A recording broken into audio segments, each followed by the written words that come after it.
السلام علیکم۔ پروگرام گامدی میں خوش آمدید۔ ناظرین، دنیا کے تمام مورخین اس بات پر متفق ہیں کہ سائنس نے مذہب کی گود میں پرورش پائی، کیونکہ مذہب نے مظاہر فطرت کی مابعد الطبیعتی توجیہ کے ذریعے انسان کی زندگی کو مفہوم دیا، اور پھر سائنس نے مظاہر فطرت کی طبیعتی توجیہ کرنے کا بیڑا اٹھایا۔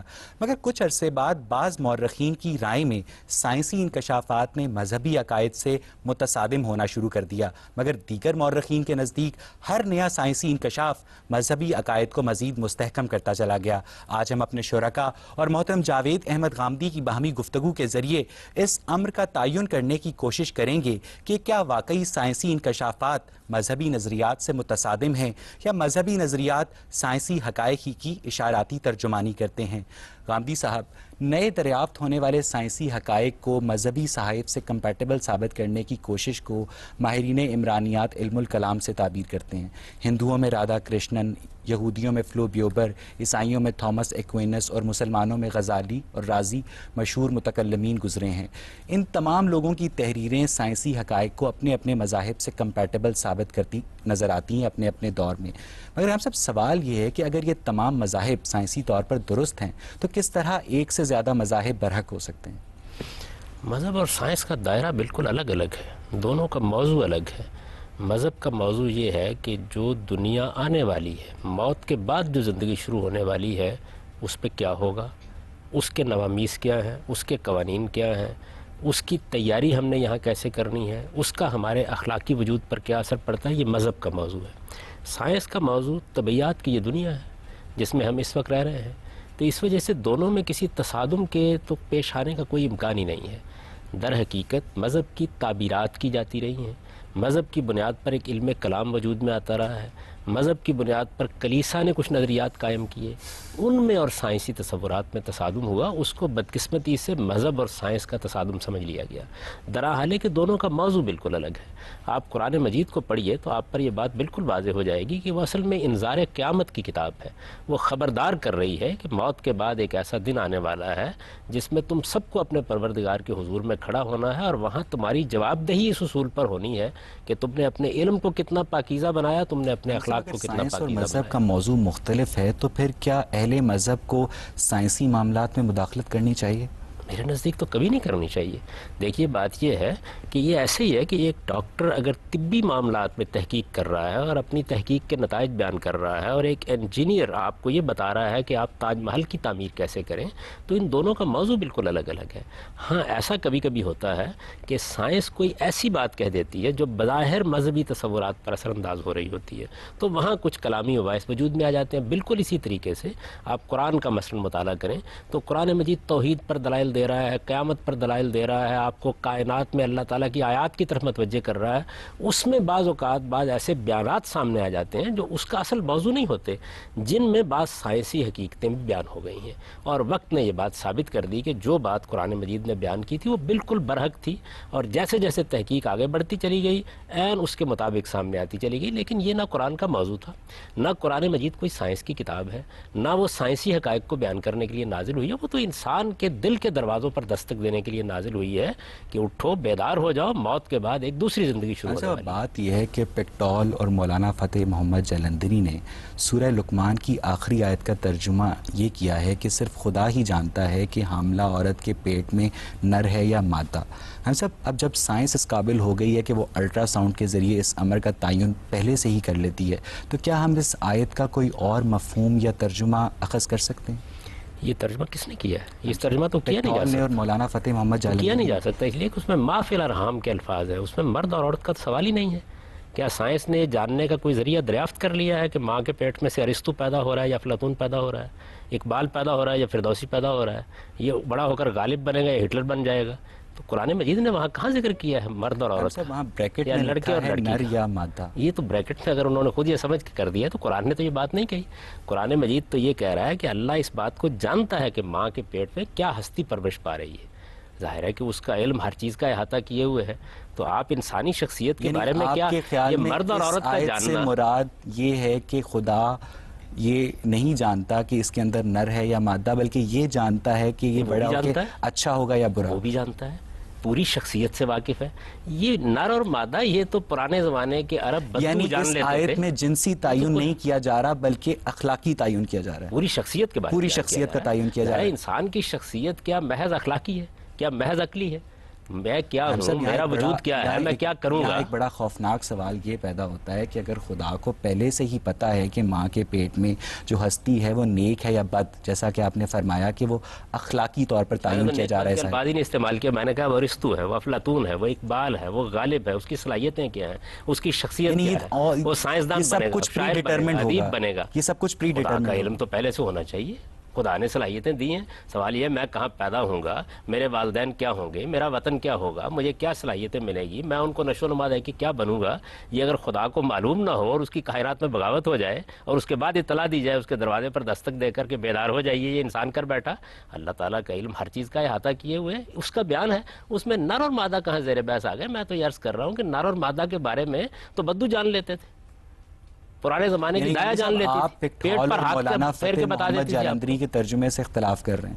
میں تو آپ سے عرض کر رہا ہوں کہ قرآن مجید کو نکال کے پڑھیے نا. قرآن مجید میں ما فی الارحام کے الفاظ ہیں.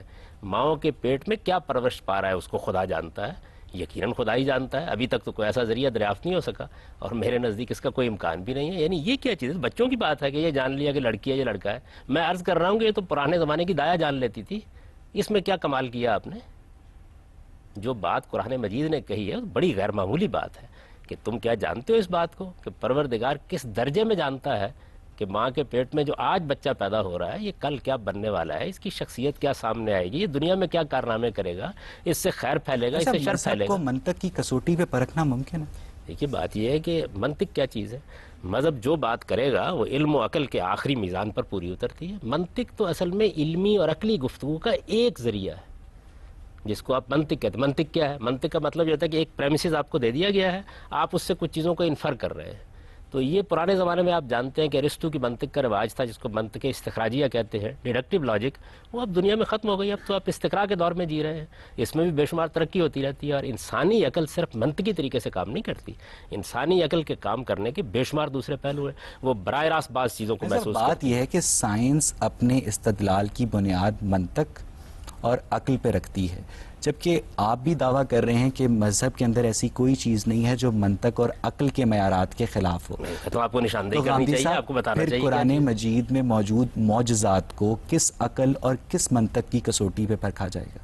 ہر عقل و منطق کی کسوٹی پر پورے اترتے ہیں. اس کی وجہ یہ ہے کہ جس وقت آپ علمی لحاظ سے یہ مان لیتے ہیں کہ اس کائنات کا ایک پروردگار ہے, تو عقل کیا کہتی ہے؟ پروردگار کو اس قانون کا پابند ہو جانا چاہیے. پھر تو اس کا مطلب یہ ہوا کہ وہ اس طبیعیات کی دنیا کی تخلیق ہے. اگر وہ اس کا خالق ہے تو وہ جب چاہے گا اس کے قانون میں تبدیلی کر دے. یہ جو لفظ ایمان ہے وہ بھی اس بات کی دلیل ہے کہ وہ آپ کے دل سے اٹھنے والی آواز ہے, اور ایمان اور عقل کا آپس میں کوئی باہمی تعلق استوار کیا جا سکتا ہے. کس نے کہا ہے؟ ہم بے شمار سائنسی حقائق پر ایمان رکھتے ہیں. باللسانی و تصدیق بالقلبی, اس کا کیا مطلب ہے؟ اس کا زبان سے کہا اور دل سے اقرار کیا. نہیں, یہ زبان سے کہنا اور دل سے اقرار کرنا یہ کس وقت ہوتا ہے؟ اس وقت ہوتا ہے جب ہم کسی چیز پر علمی اور عقلی طور پر مطمئن ہو جاتے ہیں. مثلا اس وقت ساری دنیا اس بات پر ایمان رکھتی ہے کہ کشف ثقل ہے. تو یہ جو ایمان ہے آپ کا, ایمان کو آپ ایک مذہبی لفظ کیوں بناتے ہیں؟ جتنے بھی حضور نے لوگ مسلمان کیے وہ کیا علمی اور عقلی طور پر مطمئن ہو گئے تھے یا وہ ایک بڑھتی ہوئی سیاسی قوت کے ساتھ مل گئے تھے؟ یقیناً سیاسی قوت کہاں تھی؟ یعنی وہاں تو کوئی جاننے والا نہیں تھا, بات کرنے والا نہیں تھا. رسالت میں آپ صلی اللہ علیہ وسلم نے ایک لمبا عرصہ کم و بیش 15-20 سال ایسے گزارے ہیں جو اسرت کے انتہائی سال تھے, ان کے اندر لوگ مسلمان ہوئے.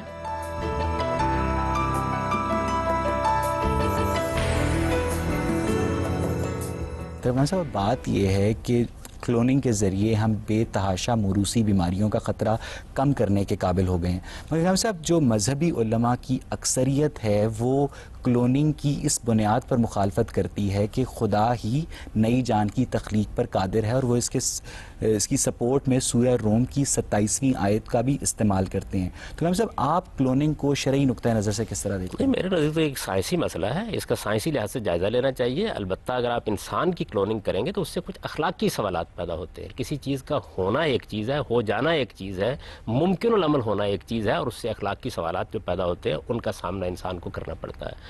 تو انسان کے معاملے میں یہ سوالات پیدا ہوں گے, یعنی یہ سوالات سامنے آئیں گے. اگر کوئی اخلاقی تقاضا نہیں ہے تو کسی چیز کو ماننے سے کوئی انکار. اخلاق کو اپنی بنیاد تسلیم نہیں کرتی, مذہب کرتا ہے.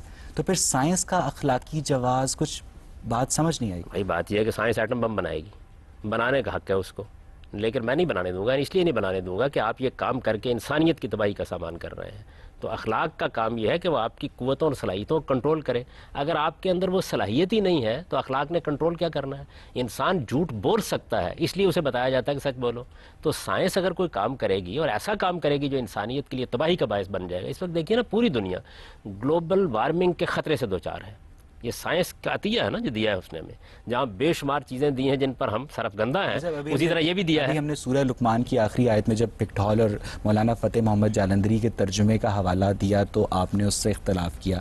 اب جب ہم نے کلوننگ کے ایشو پر معروف مذہبی علماء کے فتووں کا حوالہ دیا تو بھی آپ نے اس سے اختلاف کیا. یعنی کہ ہم سب اس ساری صورتحال سے ایک بات تو واضح ہے کہ سائنسی معاملات پر مذہبی طبقہ ایک جگہ نہیں کھڑا، لیکن تمام اخلاقی معیارات پر سائنسی حلقے ایک جگہ پہ کھڑے ہیں. دیکھیے بات یہ ہے کہ مذہبی طبقے کا لفظ آپ تب استعمال کریں جب اسلام میں کوئی مذہبی طبقہ متعین کیا گیا ہے. آپ بھی اس مذہب کو مانتے ہیں، میں بھی اس کو مانتا ہوں، اس کی کتاب ہمارے پاس موجود ہے. ہر بندہ اگر قرآنی آیات کی الگ الگ سائنٹیفک انٹرپریٹیشن کر رہا ہو، جیسا کہ ڈاکٹر ذاکر نائک کرتے ہیں، ہارون یا کرتے ہیں، تو غام صاحب آپ بھی اس سے اختلاف کریں گے. ہو سکتا ہے بعض باتوں سے آپ اتفاق کریں. اب یعنی ہر بندے کو یہ ذاتی طور پر حق ہے کہ وہ اس سے اختلاف کرے یا اگر وہ اتفاق اپنے کرے. اندر کمپیٹنس تو پیدا کر غامدی صاحب لیتا اس سے ہے. تو دین کی یگانگت پارا پارا نہیں ہو نہیں جائے. دیکھیے بات ہے، اس کا یگانگت سے کیا تعلق ہے؟ علمی معاملات میں اختلافات ہوتے ہیں، سائنس میں نہیں ہوتے. آپ یہ کیسے دعویٰ کرتے ہیں کہ سائنس ایک جگہ پر کھڑی ہے؟ آپ چند مشہور تھیریز کا جائزہ لیجئے، اس میں آپ کو 10 15 مسالک نظر آ جائیں گے.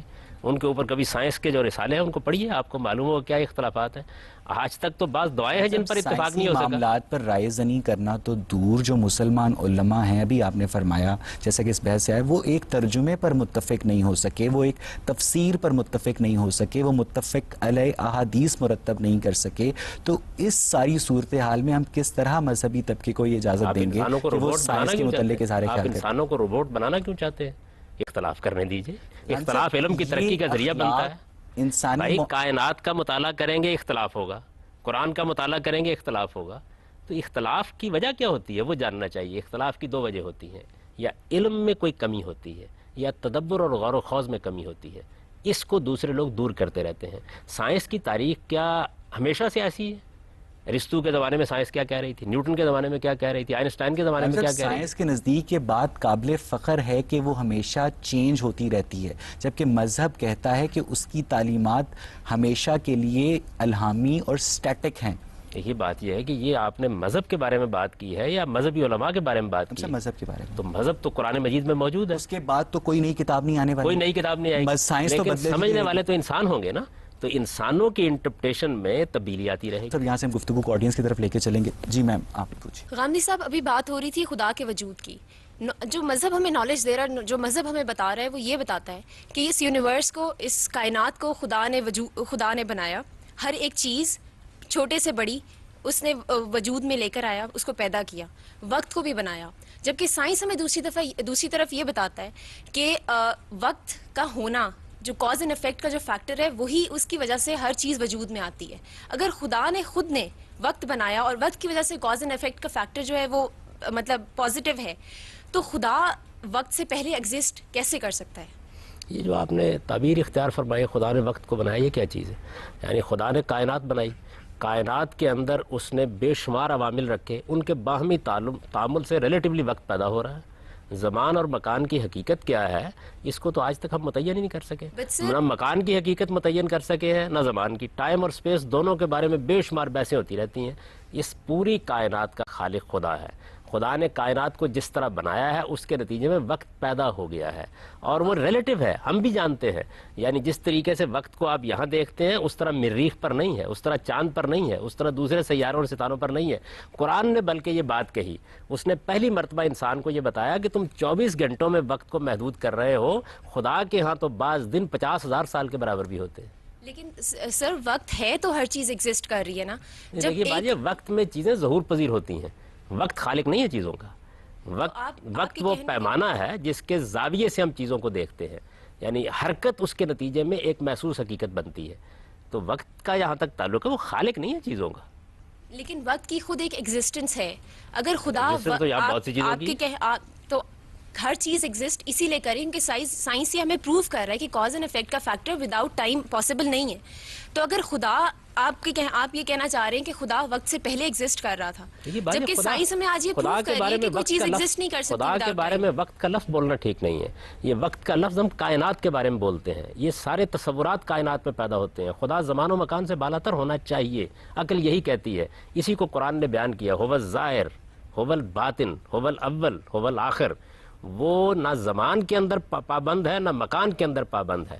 کوئی ایسی چیز نہیں کہ جس کے بارے میں آپ کہیں کہ یہ وہ ہے اور اس کے اوپر خدا ہے, یہ وہ ہے اور اس کے نیچے خدا ہے, یہ وہ ہے اور اس سے پہلے خدا ہے, یہ وہ ہے اور اس کے بعد خدا ہے. تو قرآن مجید نے یہ تصور دیا انسان کو کہ ذات خداوندی کو اپنی گرفت میں لانے کی کوشش نہ کرو. ذات خداوندی ہے, یہ ایک حقیقت ہے, اس کو اپنی گرفت میں لانا یہ کیسے انسان کے لیے ممکن ہے؟ انسان کی تو ابھی آنکھیں اس کائنات کی پہنائیوں کو نہیں دیکھ سکتے. آپ فرما رہے ہیں کہ خدا کائنات سے ماورا ہے, یعنی خدا زمان اور مکان کی قید سے آزاد ہے. تو گاندھی صاحب, دنیا کی کوئی ایسی ہستی انسانی عقل کیا منطق کی کسوٹی پر اس کی تصدیق کر سکتی ہے جو زمان اور مکان کے بغیر ایگزسٹ کر سکے؟ بالکل کرتی ہے. اس کی وجہ یہ ہے کہ جب خدا کا تصور عقل کرتی ہے تو وہ چاہتی ہے کہ وہ ان حدود کا پابند نہ ہو. یہ تو خود عقل کا تقاضا ہے. اگر وہ ان حدود کا پابند ہوگا, خدا کی صفات انسان کی چاہت کی محتاج ہے. خدا کی صفات انسان کے عقلی تقاضوں کے لحاظ سے ہیں.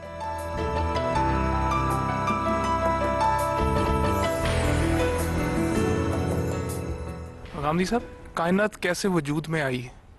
اس میں اسلامی تعلیمات اپنی جگہ پہ ہیں لیکن سائنس کا بڑا کانٹروڈکٹری تھیوریز آئی ہیں, تو اس بارے میں آپ کیا فرماتے ہیں؟ یہ بات یہ کچھ وہ چیزیں ہیں جو قرآن مجید نے بیان کر دی ہیں, کچھ چیزیں وہ ہیں کہ جن کو قرآن مجید نے اپنا موضوع نہیں بنایا, ان میں سائنس تحقیقات کر رہی ہے, بیان کر رہی ہے, اس میں مختلف نقطۂ نظر سامنے آتے ہیں, ان کا علمی جائزہ لیتے رہنا چاہیے. قرآن مجید صرف اتنی بات بیان کرتا ہے جتنی اس کے موضوع سے متعلق ہوتی ہے. اس کے علاوہ وہ سائنس کی کتاب نہیں ہے, نہ اس کا یہ کام ہے کہ آپ کو اس کے بارے میں بتائے, ورنہ تو انسانی علم و عقل کا دروازہ بند ہو جائے. اس نے آپ کے لیے دروازہ کھولا ہے, آپ اس میں جو مختلف نقطہ نظر ان کا جائزہ لیں. مثلا انسان کی تخلیق کے بارے میں قرآن مجید نے چند بنیادی باتیں بتا دی. یہ پہلی مرتبہ انکشاف کیا قرآن مجید نے کہ انسان کی تخلیق 2 ادوار میں ہوئی ہے. یہ بتایا کہ پہلے دور میں بالکل اسی طریقے سے تخلیق ہوئی ہے مٹی کے پیٹ میں جس طریقے سے اب ماں کے پیٹ سے ہوتی ہے. یہ بتایا کہ یہ دور جو اب گزر رہا ہے اس سے پہلے انسان پر ایک حیوانی دور بھی گزر چکا ہے. یہ باتیں قرآن نے بیان کر دی. اور یہ بیان کرنے کی وجہ کیا ہوئی؟ وجہ یہ ہوئی کہ انسان کی تخلیق کے بارے میں کچھ بنیادی باتیں توحید کو بیان کرنے کے لیے کہنی ضروری ہو گئی تھیں, ورنہ یہ اس کا اصل موضوع نہیں ہے. اس سے آپ کو ایک روشنی مل گئی, آپ چاہیں تو اس سے فائدہ اٹھائیں, چاہیں تو مزید آگے بڑھیں. تو انسان کو اللہ تعالیٰ نے صرف ان معاملات میں خطاب کیا ہے جن میں دنیا کے اس تصور کے بارے میں بتانا مقصود ہے کہ اس کا کیا کوئی خالق ہے, کیا ہماری موت کے بعد کوئی دوسری زندگی ہے, اگر ہے تو پھر اس زندگی میں پہنچنے کے لیے ہمیں کیا کرنا ہے. یہ قرآن کا موضوع ہے. ہم صاحب, آپ فرما رہے ہیں کہ خدا نے انسان کو زمین کے پیٹ سے پیدا کیا. ہم صاحب, یہ بات قرآن میں کہاں کہی گئی ہے؟ قرآن مجید کی سورہ سجدہ میں بیان کیا گیا نا, اور بھی جگہوں میں بیان کیا گیا کہ انسان کو ہم نے 3 لازب سے پیدا کیا, انسان کو ہم من صلصال کالفخار سے پیدا کیا. یہ تو قرآن مجید نے ترجمہ کیجیے اس آیت کا. یعنی کھنکھناتی مٹی سے پیدا کیا, ہم نے گارے سے انسان کو پیدا کیا, یہ بیان کیا ہے نا. اس سے یہاں یہ کیسے ثابت ہوتا ہے کہ زمین کے پیٹ گارا کہاں ہوتا ہے بھائی؟ گارا وہیں ہوتا ہے, زمین ہی میں ہوتا ہے. یعنی اس سے قرآن نے یہ بتایا کہ سمندروں کے کنارے جو ایک خاص طرح کی دلدلی زمین پیدا ہو جاتی ہے اس کے اندر تخلیق کی ابتدا ہوئی. پھر بتایا کہ وہ مٹی خشک ہو گئی. آیت کی تشریح کرنے کا طریقہ ہے, تو الفاظ یہی بتا رہے ہیں. 3 لازب کہتے کس کو خان صاحب؟ اسی طرح مولانا فتح محمد جالندری اور پکٹھول نے جب سورہ لقمان کی آیت کا ترجمہ کیا تھا تو وہ ان کا تشریح کرنے کا طریقہ تھا. آپ کی اس تشریح سے بہت سارے مذہبی علماء اتفاق نہیں کرتے اور ان کی اس تشریح سے آپ اتفاق نہیں کرتے. بات یہ ہے کہ یہ تو علم کی دنیا ہے, اس کے اندر جس نے کوئی بات کہنی ہے وہ اپنے دلائل دے دے گا. علم تو حیرت کی بات یہ ہے, لیکن کیا قرآن کی انٹرپریٹیشن ایک نہیں ہو سکتی جس سے یہ تمام مسائل پیدا ہی نہ؟ بات یہ ہے کہ کیوں آپ اس کو بند کرنا چاہتے ہیں؟ قرآن مجید کی یہی خوبی ہے کہ انسان اس کو پڑھتا ہے, سمجھتا ہے, نئے نئے عجائب دریافت کرتا ہے, نئی نئی دنیائیں دریافت کرتا ہے. اس طرح وہ لوگ جو قرآن سے دلچسپی رکھتے ہیں وہ کبھی اسے سیر نہیں ہوتی. ٹھیک ہے جی. آپ غامدی صاحب, آپ نے شروع میں کہا کہ آپ سمجھتے ہیں کہ مذہب اور سائنس دونوں ڈفرینٹ چیزیں ہیں. I sort of totally negate that point. قرآن مجید کو ایک مکمل کتاب کا خطاب حاصل ہے. مکمل کتاب کیا ہے؟ جس کے اندر اللہ تعالیٰ نے ہمارے لیے ہر علم ڈالا ہوا ہے. ہر علم کے اندر سائنسی علم بھی آ جاتا ہے. اور یہ ایک فیکٹ ہے کہ فارن کنٹریز میں of scientist have to conclude something, انہیں کوئی ریسرچ کرنی ہوتی ہے تو قرآن مجید کا ترجمہ اپنے سامنے رکھ کے اس کے اندر سے تحقیقات ڈھونڈ کے اور پھر آگے سے اپنی تحقیقات کو آگے لے کے جاتے ہیں. تو پھر آپ کیسے کہہ سکتے ہیں کہ سائنس اور مذہب دو مختلف چیزیں ہیں؟ یہ آپ کی خوش فہمیاں ہیں، اس طرح کی کوئی بات قرآن نے نہیں کہی. وہ کامل کتاب ہے ہدایت کے لحاظ سے، یعنی جس موضوع سے متعلق وہ بات کرتی ہے اس میں ایک کامل کتاب ہے. اس کا یہ کام نہیں ہے کہ آپ کو ایٹم بم بنانا سکھائے، اس کا یہ کام نہیں ہے کہ آپ کو علاج معالجے کے طریقے بتائے. یہ انسان کا کام ہے کہ ان کو سیکھیں. اور یہ بھی آپ کی میری بہن خوش فہمی ہے کہ سائنسدان قرآن مجید کھول کے بیٹھ جاتے ہیں اور اس کی بنیاد پہ تحقیق کرتے ہیں. ایسا کبھی نہیں ہوا انسانی تاریخ میں، یہ واقعہ کبھی نہیں ہوا. مسلمانوں کے یہاں بھی نہیں ہوا، کچھ آئیے غیر مسلموں کے یہاں ہوتا. ان دونوں کا موضوع ہی بالکل الگ ہے. اس بات پر میں کچھ ایڈ کرنا چاہوں گا. پچھلے دنوں اخبار میں میری نظر سے ایک کالم گزرا جس میں یہ لکھا تھا کہ ٹورنٹو یونیورسٹی میں ایک اناٹومی اور سیل بایولوجی کے ایک پروفیسر ہیں جن کا نام ہے کیتھ مور. انہیں سعودی عرب کی حکومت نے کنگ عبدالعزیز یونیورسٹی میں ایک بھاری مشاہرے پہ ملازم رکھا اور ان کا کام یہ تھا کہ قرآن اور حدیث میں انسانی تولید کے متعلق جو مواد ہے اس کو جدید سائنس سے کمپیٹیبل ثابت کیا جائے. یعنی قرآن کو پہلے درست تسلیم کیا گیا جیسا کہ انہوں نے کہا، اور پھر اس کی سائنٹیفک انٹرپریٹیشن مانگی گئی. ہم سب ابھی آپ نے کہا ہے کہ یہ کام کبھی نہ مغرب میں ہوا نہ مسلمانوں میں ہوا. یہ آپ کے سامنے زندہ جیتی جاگتی مثال ہے. نہیں، وہ اور بات ہے جو انہوں نے کہی تھی. وہ بات یہ تھی کہ سائنسدان بیٹھ گئے اور انہوں نے کتاب کو اور ایک سائنسدان تھا. یہ تو ایک بالکل دوسری چیز ہے. تو یہ ہے کہ کسی مذہب کے ماننے والوں نے جب یہ دیکھا کہ انسان کی ولادت کے بارے میں قرآن مجید کے کچھ بیانات ہیں تو ایک سائنسدان کو انہوں نے کہا کہ دیکھیں آپ کے جو علم ہے اس کی روشنی میں ذرا ہمیں بتائیے کہ کیا چیز قرآن نے کہی اور کیا آپ کہتے ہیں. یہ بالکل ایک دوسری بات ہے. اور یہ کہ سائنسدان جب ناسا میں بیٹھتے ہیں یا سائنسدان جب طبی تحقیق کرتے ہیں تو قرآن کھول کے بیٹھ جاتے ہیں. میرا خیال یہ رویہ علمی طور پر درست نہیں ہے. بالکل درست نہیں. اس کی وجہ یہ ہے کہ جس کتاب کا جو موضوع ہے قرآن مجید نے کبھی یہ دعویٰ نہیں کیا. جی آپ پلیز. 20th سینچری میں انسان کی جو ایوریج عمر تھی وہ 40 ایئرس تھی، ٹھیک ہے، اور اب 21st سینچری میں انسان کی ایوریج عمر 65 ایئرز ہے.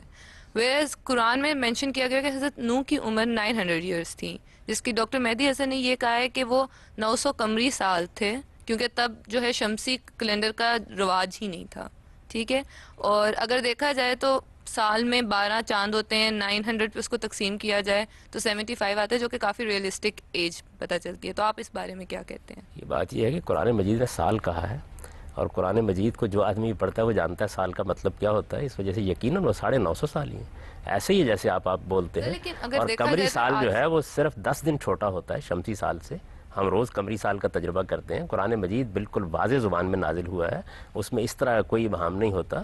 اور دوسرے یہ کہ قرآن جس زمانے کی خبر دے رہا ہے وہ زمانہ تو ابھی آپ سائنس میں متعین نہیں کر سکے کہ لاکھوں سال پہلے کا تھا. غامدی صاحب، جس طرح انگریزوں نے ترقی کی، سائنس کو یوز کرتے انہوں نے ایٹم بم وغیرہ بنایا، تو مسلمانوں کے لیے یہ ہے کہ انہوں نے اپنی زندگی قرآن اور حدیث کی روشنی میں رہ کر اپنی زندگی میں امپرومنٹ لانی. تو ہم قرآن اور حدیث کی روح سے کیسے انگریزوں کو کمپیٹ کر سکتے ہیں؟ ذرا مجھے ان مسلمانوں کے بارے میں بتائیے جو قرآن و حدیث کی روشنی میں زندگی بسر کرنے کی کوشش کر رہے ہیں.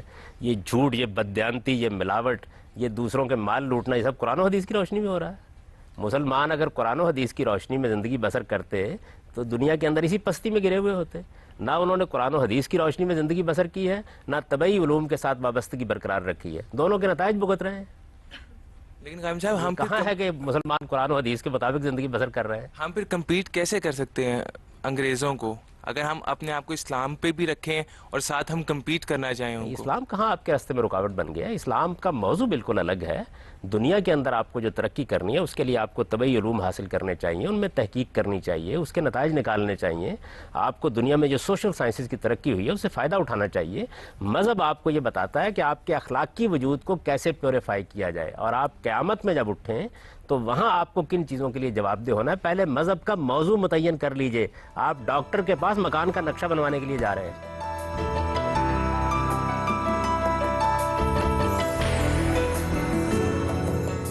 علی صاحب، ابن نجیم نے اپنی کتاب الاشباح والنظائر میں اسلامی شریعت کا ایک قانون دیا ہے جس کے مطابق جب ممانعت کی شہادتیں اجازت کی شہادتوں سے ٹکرا جائیں تو پھر جو ترجیح ہے وہ ممانعت کی شہادتوں کو دی جائے گی. علی صاحب، اسی طرح وہ آگے چل کر لکھتے ہیں کہ اسی آیت کو اسی اصول کو بنیاد بنا کر وہ یہ کہتے ہیں کہ جو لاش کی چیر پھاڑ ہے کسی بھی صورت میں قطعی طور پر حرام ہے، اس کا پوسٹ مارٹم نہیں کیا جا سکتا۔ تو غام صاحب لیکن دوسری طرف پوسٹ مارٹم سے ہمیں جرائم اور طبی معلومات بھی ملتی ہیں، جرائم کے متعلق بھی معلومات ملتی ہیں، تو ہم صاحب آپ پوسٹ مارٹم کو شرعی نقطہ نظر سے کس طرح دیکھیں؟ میرے نزدیک کوئی حرج نہیں ہے۔ دیکھیے بات یہ ہے کہ آپ پرانے فقہا کی آراء کو قرآن و حدیث کا مسلک بنا کے نہ پیش کریں۔ قرآن مجید ہمارے پاس موجود ہے، پیغمبر کے ارشادات موجود ہیں، ایک زمانے میں لوگوں نے اس کی بنیاد پر وہ کچھ لوگ قانونی پیغمبر کے ارشادات سے استدلال کر رہے ہیں اور آپ بھی پیغمبر کے ارشادات سے استدلال مطلب یہ جو آپ نے ان کی بات بتائی ہے، اس کے حق میں پیغمبر کا کون سا ارشاد انہوں نے پیش فرمایا ہے؟ یہ تو ایک بالکل فقہی اور قانونی ضابطہ ہے، اور فقہی اور قانونی ضابطے بنتے بھی رہتے ہیں تبدیل بھی ہوتے رہتے ہیں۔ ہم سب صحیح بخاری میں ایک جگہ یہ بیان کیا گیا ہے کہ لعنت ہے ان لوگوں پر جو مصنوعی بال استعمال کریں۔ صحیح مسلم میں بھی یہ واقعہ بیان کیا ہے۔ ہم سب اسی بات کو بنیاد بنا کر وہ نہ صرف پوسٹ مارٹم کی مخالفت کرتے ہیں کہ اس سے بھی لاش کی چیر پھاڑ ہوتی ہے، انسانی جسم کو آپ چھیڑتے ہیں، اور آرگن ٹرانسپلانٹیشن کی بھی مخالفت کرتے ہیں۔ دیکھیے بات یہ ہے کہ جب وہ یہ مخالفت کریں گے تو ان کے استدلال کا ہم جائزہ لیں گے نا۔ مثلا آپ مجھ سے پوچھیں گے تو میں آپ کو یہ بتاؤں گا کہ وہاں تو مسئلہ یہ اخلاقی زیر بحث ہے۔ اگر کوئی خاتون اس طرح بال لگا کے یہ تاثر دے دیتی ہے دوسرے کو کہ میری عمر یہ ہے اور وہ ہے، تو اس سے وہ اخلاقی طور پر دھوکہ دہی کا ارتکاب کرتی ہے۔ اس طرح کے معاملات میں رسالت مآب صلی اللہ علیہ وسلم نے ان کو توجہ دلائی کہ ایسا نہیں کرنا چاہیے۔ تو یہ جو چیز ہے مذہب کا موضوع اخلاقیات، ٹرانسپلانٹیشن قطعی طور پر جائز ہے، یعنی قرآن حدیث میں کوئی بات اس کے خلاف نہیں ہے۔ ہم اس کا جائزہ لیں گے، جائزہ لینے کے بعد یہ دیکھیں گے کہ اس میں کوئی اخلاقی خرابی تو نہیں ہے۔ اگر کوئی اخلاقی خرابی نہیں ہے تو اجازت دے دیں گے۔ اس وقت اس کی اجازت کم و بیش تمام اہل علم دے ہی چکے ہیں۔ کچھ لوگ ہیں جو اس کے اوپر اعتراض کرتے ہیں۔ دیکھیں جب نئی باتیں سامنے آتی ہیں تو انسان اعتراض کر رہا ہوتا ہے۔ بتائیے کہ فرض کیجئے ایک ملک میں ایسے طبقے کی حکومت ہے جو علماء سے گائیڈنس لیتا ہے، اور وہ علماء اس حکومت کو یہ کہتے ہیں کہ آپ آرگن ٹرانسپلانٹیشن پہ پابندی لگا دیں۔ ہاں صاحب، اب ایک ایسا شخص جو آرگن ٹرانسپلانٹیشن ہونے سے بچ سکتی تھی، جس کی جان، اور وہ مارا جاتا ہے، تو قیامت والے دن اس شخص کی جان کا حساب کیا ان علماء سے لیا جائے گا؟ دیکھیے میں آپ سے عرض کروں کہ یہ بالکل ایسے ہی ہے کہ جس طرح آج ایک ڈاکٹر علاج کرتا ہے، وہ اپنے علم کی روشنی میں آج ایک دوا آپ کو دیتا ہے۔ ممکن ہے کوئی دوا ڈاکٹر کو تو پتا تھا کہ آرگن ٹرانسپلانٹیشن سے وہ بچ جائے گا، ان علماء کو نہیں پتا۔ میری گزارش سن لیجیے نا، ایک دوا کے بارے میں تحقیق ہوتی ہے، وہ دوا دی جاتی رہتی ہے۔ مجھے یاد ہے اب تک کہ ناول جی نے ایک زمانے میں ہمارے ہاں ایسی دوا تھی جیسے ڈسپرین ہے۔ اچانک ایک دن یہ معلوم ہوا کہ یہ دوا تو انسانی زندگی کے لیے بڑی مہلک ہے۔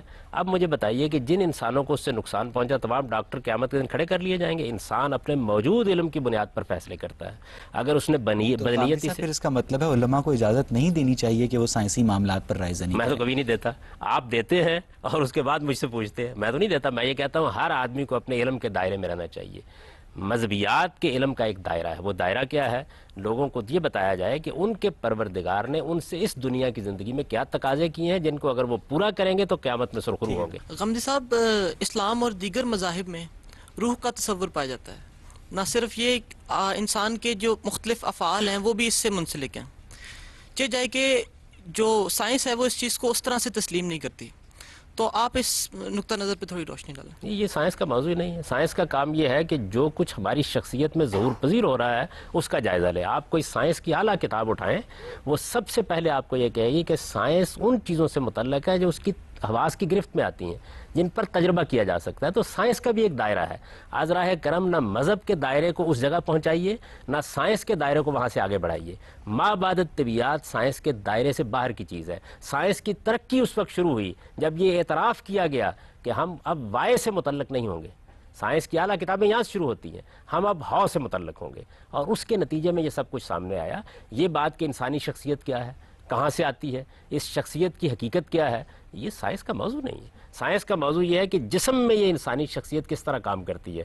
لہذا سائنس دماغ کا جائزہ لے گی، دل کا جائزہ لے گی، آپ کے جگر کا جائزہ لے گی، آپ کے گردوں کا جائزہ لے گی، آپ کے پورے انسانی جسم کے فنکشنز کو دیکھے گی۔ یہ اس کا دائرہ ہے، اس میں اس نے بڑا کام کیا ہے، انسانیت پر اس کے بڑے احسانات ہیں، اس کو اس کے دائرے میں رکھیے۔ مذہب کا دائرہ اس سے آگے شروع ہوتا ہے۔ جہاں طبیعیات کا دائرہ ختم ہوتا ہے وہاں آپ کو مذہب یہ بتاتا ہے کہ آپ کی یہ شخصیت خدا کی دی ہوئی ہے، اس شخصیت کو وہ باقی رکھے گا، اس شخصیت کو ایک دن جواب دہ ہونا ہے اور آپ کو اس کے لیے پیوریفائی کرنا ہے۔ سائنس کا دائرہ اور اسلام کا دائرہ ڈیفرنٹ ہے، دونوں میں نے الگ ہیں۔ بات یہاں سے کی، ان دونوں کا دائرہ بالکل الگ الگ ہے۔ اصل میں ان دونوں کے دائرے کو الگ رکھنے ہی میں انسانیت کی خیر ہے۔ یعنی اگر آپ اطباء سے یہ کہیں گے کہ وہ مذہب پر کلام کریں اور مذہبی علماء سے یہ کہیں گے کہ وہ آپ کو علاج معالجہ بتائیں، تو یہ آپ کا کمال فن ہے، اس سے انسانیت کو کوئی فائدہ نہیں ہوگا۔ صاحب ہر ایک کا اپنا علم ہے، اس کے اندر اس سے استفادہ کریں۔ عالم صاحب، ایک فرانسیسی نیچرل فلاسفر تھا جس کا نام تھا دیکارت۔ اس کا یہ کہنا تھا کہ روح کو مادی سمجھنا آسان ہے، مگر یہ سمجھنا سخت دشوار ہے کہ وہ غیر مادی ہو کر، جیسا کہ آپ نے فرمایا کہ وہ غیر مادی ہوتی ہے، ایک مادے کو متحرک کرتی ہے۔ اب اگر ہم روح کو مادی تصور کریں تو کیا ہم انسانی جسم میں پائی جانے والی لیونگ انرجی کو روح کہہ سکتے ہیں؟ اور اگر ہم اسے مادی تصور نہ کریں، جو کہ آپ نے جیسا کہ فرمایا، تو پھر اس دیکارت کے سوال کا جواب کیا ہو سکتا ہے؟ ایک بات یہ ہے کہ دیکارت سے سائنس بہت آگے بڑھ چکی۔ اب تو صورتحال یہ ہے کہ پہلے مادہ مسئلہ بنا ہوا تھا، اب مادے کی حقیقت مسئلہ بنی ہوئی ہے۔ پہلے یہ خیال ہوتا تھا کہ یہ کوئی ٹھوس چیز ہے جس کو ہم دیکھ سکتے ہیں، اب معلومات ہماری گرفتی میں نہیں آتی۔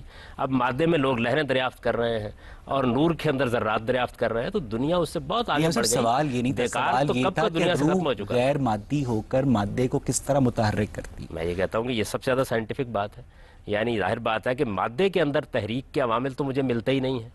تو اگر میں یہ مانتا ہوں کہ ایک شخصیت موجود ہے جو اس کو متحرک کرتی ہے، یعنی میرے نزدیک وہ شخصیت جو شعور دیتی ہے آپ کو، ایک آپ کی حیوانی زندگی ہے، وہ مادی تعامل سے پیدا ہو جاتی ہے، وہ جانوروں میں بھی ہے۔ ایک آپ کی شخصیت ہے، یعنی جانوروں میں روح نہیں ہوتی؟ ایک شخصیت جو آپ جانوروں میں روح نہیں ہوتی؟ ان کے اندر جان ہوتی ہے، زندگی ہوتی ہے، نفس ہوتا ہے، یہ چیز ہوتی ہے۔ آپ کے اندر در حقیقت وہ ایک شخصیت ہے جس کو انسانی شخصیت کہا جاتا ہے۔ چنانچہ یہی وجہ دیکھیے قرآن اس کو کیسے بیان کرتا ہے، وہ کہتا ہے کہ انسان کا حیوانی وجود جب پایا تکمیل کو پہنچ جاتا ہے، اس وقت ہم اس کے اندر یہ انسانی شخصیت ڈال دیتے ہیں۔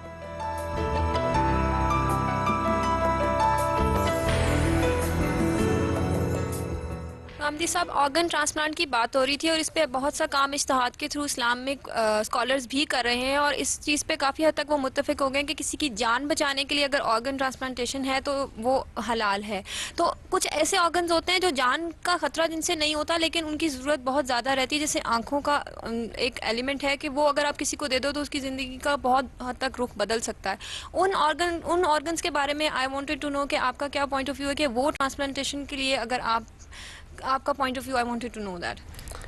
میری بہن سادہ سا نقطہ نظر ہوتا ہے کہ اگر کسی چیز سے اللہ کی کتاب میں روکا گیا ہے، اللہ کے پیغمبر نے روکا گیا تو ہمیں روکنے کا حق ہے۔ اگر ایسا نہیں ہے تو پھر عام اخلاقی اصولوں پر کسی چیز کا جائزہ لینا چاہیے۔ اس سے جان کا خطرہ تو نہیں ہے نا آنکھوں کے نہیں، ٹرانسپلانٹیشن؟ وہ لوگ کہتے ہیں نا، میں تو اپنی بات بیان کر رہا ہوں، آپ نے مجھ سے سوال کیا ہے تو میں یہ عرض کر رہا ہوں کہ میں تو اس طرح دیکھوں گا، تو میرے نزدیک نہ اس کے خلاف کوئی بات قرآن میں ہے، نہ اس کے خلاف کوئی بات حدیث میں ہے، نہ کسی اخلاقی اصول سے اس کا تصادم ہوتا ہے۔ اس وجہ سے جس چیز کو بھی آپ ٹرانسپلانٹ کرنا چاہتے ہیں کیجیے۔ سب آگے چلتے ہیں۔ ابن خلدون نے اپنے مقدمے میں ایک جگہ درج کیا ہے کہ مسلمانوں نے سب سے زیادہ سائنسی ترقی عباسی خلیفہ مامون الرشید کے عہد میں کی۔ 830 عیسوی میں اس نے 2 لاکھ دینار کی لاگت سے بغداد میں ایک بیت الحکمت تعمیر کیا اور ہزاروں یونانی مسودات کو اس نے عربی زبان میں منتقل کروایا، جو مسلمانوں میں سائنسی ترقی کی بنیاد بنا۔ صاحب، تصویر کا دوسرا پہلو یہ ہے کہ مامون الرشید ایک معتزل تھا اور قرآن کو تخلیق مانتا تھا۔ صاحب، کیا وجہ ہے کہ سائنسی ترقی روایتی طور پر مذہبی سوچ نہ رکھنے والے سلاطین کے عہد میں ہوئی؟ وہ مذہبی سوچ رکھتا تھا، ایک خاص نقطہ نظر اس کا تھا ایک چیز کے بارے میں۔ اس پہ آپ اس کو غیر مذہبی کیسے قرار دیتے ہیں؟ وہ خدا کو مانتا تھا، وہ اللہ کی کتاب کو مانتا تھا، وہ قیامت کے دن پہ ایمان رکھتا تھا۔ مذہب ان چیزوں کا نام ہے۔ قرآن مجید مخلوق ہے یا غیر مخلوق ہے، یہ کلامی مسئلہ ہے۔ ایک زمانے میں لوگوں نے اپنی حماقت سے اس کو پیدا کر دیا، اس کو آپ پورا مذہب بنا دیتے ہیں۔ مذہب نام ہے اس چیز کا کہ ہم سب کو ایک دن اپنے پروردگار کے حضور میں جواب یہ ہے کہ وہ تقدیر کے نظریہ جبر کا نہیں، نظریہ قدر کا قائل تھا۔ صاحب، اب جو سائنس ہوتی ہے وہ چیزوں کے کازز ڈھونڈتی ہے، لیکن جو نظریہ جبر کے حامی لوگ ہوتے ہیں وہ کازز میں زیادہ نہیں پڑتے، وہ کہہ دیتے ہیں کہ یہ خدا نے بنایا ہے۔ صاحب، یعنی انکلینیشن نظریہ قدر کے لوگوں کی سائنس کی جانب اور نظریہ جبر کے لوگوں کی مذہب کی جانب زیادہ ہوتی ہے۔ دونوں انتہائیں ہیں، دونوں غلط ہیں۔ قرآن مجید نے اس کے بالکل برعکس ایک نہایت متوازن تصور دیا ہے۔ اس نے بتایا ہے جبر کے مواقع کیا ہیں، اس نے بتایا قدر کے مواقع کیا ہیں۔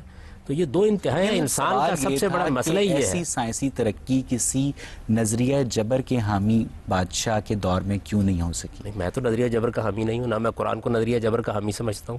قرآن نے تو ایک نہایت متوازن تصور پیدا کیا ہے۔ اگر اس متوازن تصور پر لوگ قائم ہوتے تو نہ سائنسی ترقی رکتی، نہ مذہبی تصورات میں کوئی خرابی پیدا ہوتی۔ یہ تو پینڈولم کی طرح کبھی آپ اس انتہا پہ چلے جاتے ہیں، کبھی اس انتہا پہ چلے جاتے ہیں۔ جبر اور قدر کے مابین ایک توازن ہے۔ مجھے کہاں پیدا ہونا تھا، میری شکل و صورت کیا ہوگی، میرے والدین کون ہوں گے، میری صلاحیتیں کیا ہوں گی، ان کے لیے مواقع کتنے پیدا ہوں گے، یہ سب کچھ جبر ہے۔ لیکن یہ کہ ان صلاحیتوں کو نشو نما دینے کے لیے مجھے کیا ایفرٹ کرنی ہے ہمیں اور میرا اسلامی اخلاقی وجود تاریخ کیا میں یہ ایک اور قدر ہے۔ ایگزامپل یہ ملتی ہے کہ اخوان الصفا نے ایسٹرانومی کے اوپر، میوزک کے اوپر، فزکس کے اوپر جو رسائل مرتب کیے انہیں برسر بازار بغداد کی گلیوں میں جلوایا گیا۔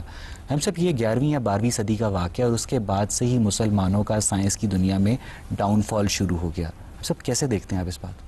اس طرح کے واقعات کے بارے میں دیکھیے تاریخی روایات ہوتی ہیں، بہت سی تاریخی روایت اس کی تردید کرتی ہیں، بہت سی تاریخی روایات اس واقعے کو بیان کرتی ہیں۔ اگر ایسا ہوا ہے تو یقیناً ایک برا کام ہوا ہے۔ میں مسلمانوں کے تمام افعال و اعمال کی ذمہ داری قبول نہیں کرتا، انہوں نے اچھے کام بھی کیے ہیں، انہوں نے برے کام بھی کیے ہیں، وہ آج بھی اچھے کام کرتے ہیں، وہ آج بھی برے کام کرتے ہیں۔ اس وقت جس طرح انسانی جانوں کو لیا جا رہا ہے، جس طرح دہشت گردی ہو رہی ہے، جس طریقے سے آپ اسلامی حدود کی خلاف ورزی کر رہے ہیں، ظاہر ہے اس کی کون تائید کرے گا؟ مسلمان جس طریقے سے اخلاقی پستی میں گر گئے ہیں کہ ان کی بنائی ہوئی دوا پر بھی آج اعتماد نہیں کیا جا سکتا، یہ کیا چیز ہے؟ تو اس وجہ سے مسلمانوں کے اعمال افعال کی بنیاد پر مذہب کا جائزہ نہیں لیا جائے گا۔ مذہب کی کتاب ہمارے پاس موجود ہے، وہ قرآن مجید ہے، اس کو ہم دیکھیں گے، وہ بتائیے کہ کیا بات کہتی ہے، اس کی ہر بات کی مدافعت کرنا میری ذمہ داری ہے۔ پروگرام تک موقوف کرتے ہیں۔ ناظرین، اختلاف اگر علمی ہو تو غور و فکر کے نئے دروازے کھولتا ہے، مگر اگر تعصب پر مبنی ہو تو یہ دروازے بند کر دیتا ہے۔ ہم نے آج سائنس اور مذہب کے مابین اختلافات کو علمی سطح پر دلیل کے ترازو میں تولنے کی جو کوشش کی، اس کا مقصد بھی گروہی تعصبات سے بالا تر ہو کر معاشرے کے مختلف طبقوں کے مابین مکالمے کی وہ فضا پیدا کرنا ہے جو باہمی احترام کو ملحوظ خاطر رکھتے ہوئے معاشرے میں قیام امن کا باعث بن سکے۔ مذہب کے سائنسی پہلو اور سائنس کے اخلاقی جواز اگر انسانوں کے مابین نقطہ اتفاق نہیں تو قصور مذہب یا سائنس کا نہیں بلکہ سائنس کے مذہبی اور مذہب کے سائنسی استعمال کا ہے، کیونکہ سائنس کا مقصد انسان کی زندگی کو باسہولت بنانا اور مذہب کا منشا انسان کی موت کو زندگی دینا ہے۔ سائنس اور مذہب سے متعلق اس گفتگو کو ہم اگلے پروگرام میں اپنے شرکاء اور محترم جاوید احمد غامدی کے مابین جاری رکھیں گے، مگر تب تک کے لیے مجھے اور پروگرام غامدی کی پوری ٹیم کو اجازت دیجیے۔ خدا حافظ۔ غامدی مذہب اور سائنس کا دائرہ بالکل الگ الگ ہے، دونوں کا موضوع الگ ہے۔ اگر سائنس اور مذہب کا موضوع مختلف ہے تو پھر کیا اہل مذہب کو سائنسی معاملات میں مداخلت کرنی چاہیے؟ مذہب جو بات کرے گا وہ علم و عقل کے آخری میزان پر پوری اترتی ہے۔ منطق تو اصل میں علمی اور عقلی گفتگو کا ایک ذریعہ ہے۔ مذہب بات یہ ہے کہ سائنس اپنے استدلال کی بنیاد منطق اور عقل پہ رکھتی ہے، جبکہ آپ بھی دعویٰ کر رہے ہیں کہ مذہب کے اندر ایسی کوئی چیز نہیں ہے جو منطق اور عقل کے معیارات کے خلاف ہو۔ خدا تو کائنات کا خالق ہے، وہ جب چاہے گا جس قانون کو چاہے گا توڑ دے۔ غامدی صاحب، آپ نے شروع میں کہا کہ آپ سمجھتے ہیں کہ مذہب اور سائنس دونوں ڈفرینٹ چیزیں ہیں۔ I sort of totally negate that point. قرآن مجید کو ایک مکمل کتاب کا خطاب حاصل ہے۔ مکمل کتاب کیا ہے؟ جس کے اندر اللہ تعالیٰ نے ہمارے لیے ہر علم ڈالا ہوا ہے، ہر علم کے اندر سائنسی علم بھی آ جاتا ہے، اور یہ ایک فیکٹ ہے کہ فارن کنٹریز میں of scientist have to conclude something, انہوں کو ریسرچ کرنی ہوتی ہے تو قرآن مجید کا ترجمہ اپنے سامنے رکھ کے اس کے اندر سے تحقیقات ڈھونڈ کے اور پھر آگے سے اپنی تحقیقات کو آگے لے کے جاتے ہیں۔ آپ کی خوش فہمیاں ہیں، اس طرح کی کوئی بات قرآن نے نہیں کہی۔ کسی کی جان بچانے کے لیے اگر آرگن ٹرانسپلانٹیشن ہے تو وہ حلال ہے۔ تو میرے نزدیک نہ اس کے خلاف کوئی بات قرآن میں ہے، نہ اس کے خلاف کوئی بات حدیث میں ہے، نہ کسی اخلاقی اصول سے اس کا تصادم ہوتا ہے۔ اس وجہ سے جس چیز کو بھی آپ ٹرانسپلانٹ کرنا چاہتے ہیں کیجیے۔ اس کی یہ جستجو ختم ہوگی کبھی؟ غامدی۔ السلام علیکم، پروگرام غامدی میں خوش آمدید۔ ناظرین، پچھلے پروگرام میں ہم نے سائنس اور مذہب سے متعلق جس بحث کا آغاز کیا تھا، آج ہم اس پہ اپنے شرکاء اور محترم جاوید احمد غامدی کے مابین گفتگو کو مزید آگے بڑھائیں گے اور دیکھیں گے کہ سامی مذاہب کے صحائف میں شامل سائنسی حقائق کس طرح اہل علم کے مابین اختلاف کا باعث بنتے ہیں۔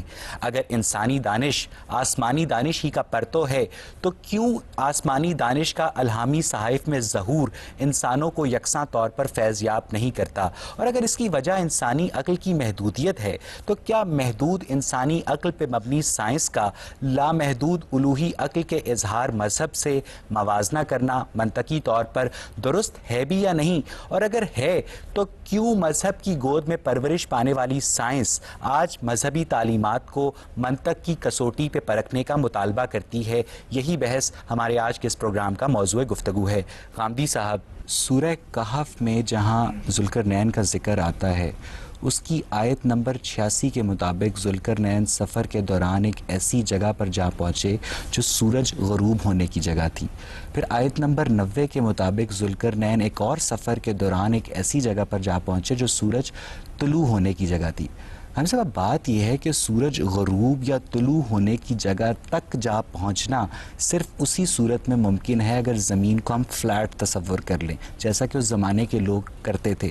اب جب جدید سائنس یہ ثابت کر چکی ہے کہ زمین فلیٹ نہیں چپٹی ہے، تو پھر آپ ان آیات کو سائنسی استدلال کی روشنی میں کس طرح دیکھتے ہیں؟ ان میں یہ بات کہی نہیں گئی کہ سورج وہاں غروب ہو رہا تھا. یہ کہا گیا ہے کہ اس نے سورج کو غروب ہوتے ہوئے دیکھا. یہ تو بالکل ادبی بیان ہے. جیسے ہم کہتے ہیں کہ میں آج کراچی گیا تھا اور میں نے وہاں سمندر میں سورج ڈوبتے دیکھا. تو ایک ادبی اسلوب کو آپ سائنسی چیز کیوں سمجھتے ہیں؟ وہاں یہ بیان نہیں کیا گیا، وہاں یہ موضوع ہی نہیں ہے. یہ بیان کیا گیا ہے کہ وہ ایک خاص جگہ تک پہنچا جس جگہ اس نے دیکھا کہ آگے پھر سمندر ہی سمندر تھا، سورج وہاں غروب نہیں لکھا. اس ٹرانسلیشن کے ایگزیکٹ الفاظ یہ ہیں، دوبارہ میں ریفرنس دوں گا پکٹھول کا اور مولانا فتح محمد جالندری کے ترجمہ قرآن کا، کہ ذوالقرنین سورج غروب ہونے کی جگہ جا پہنچے. اس جگہ جا پہنچے جہاں پر انہوں نے سورج کو غروب ہوتے ہوئے دیکھا.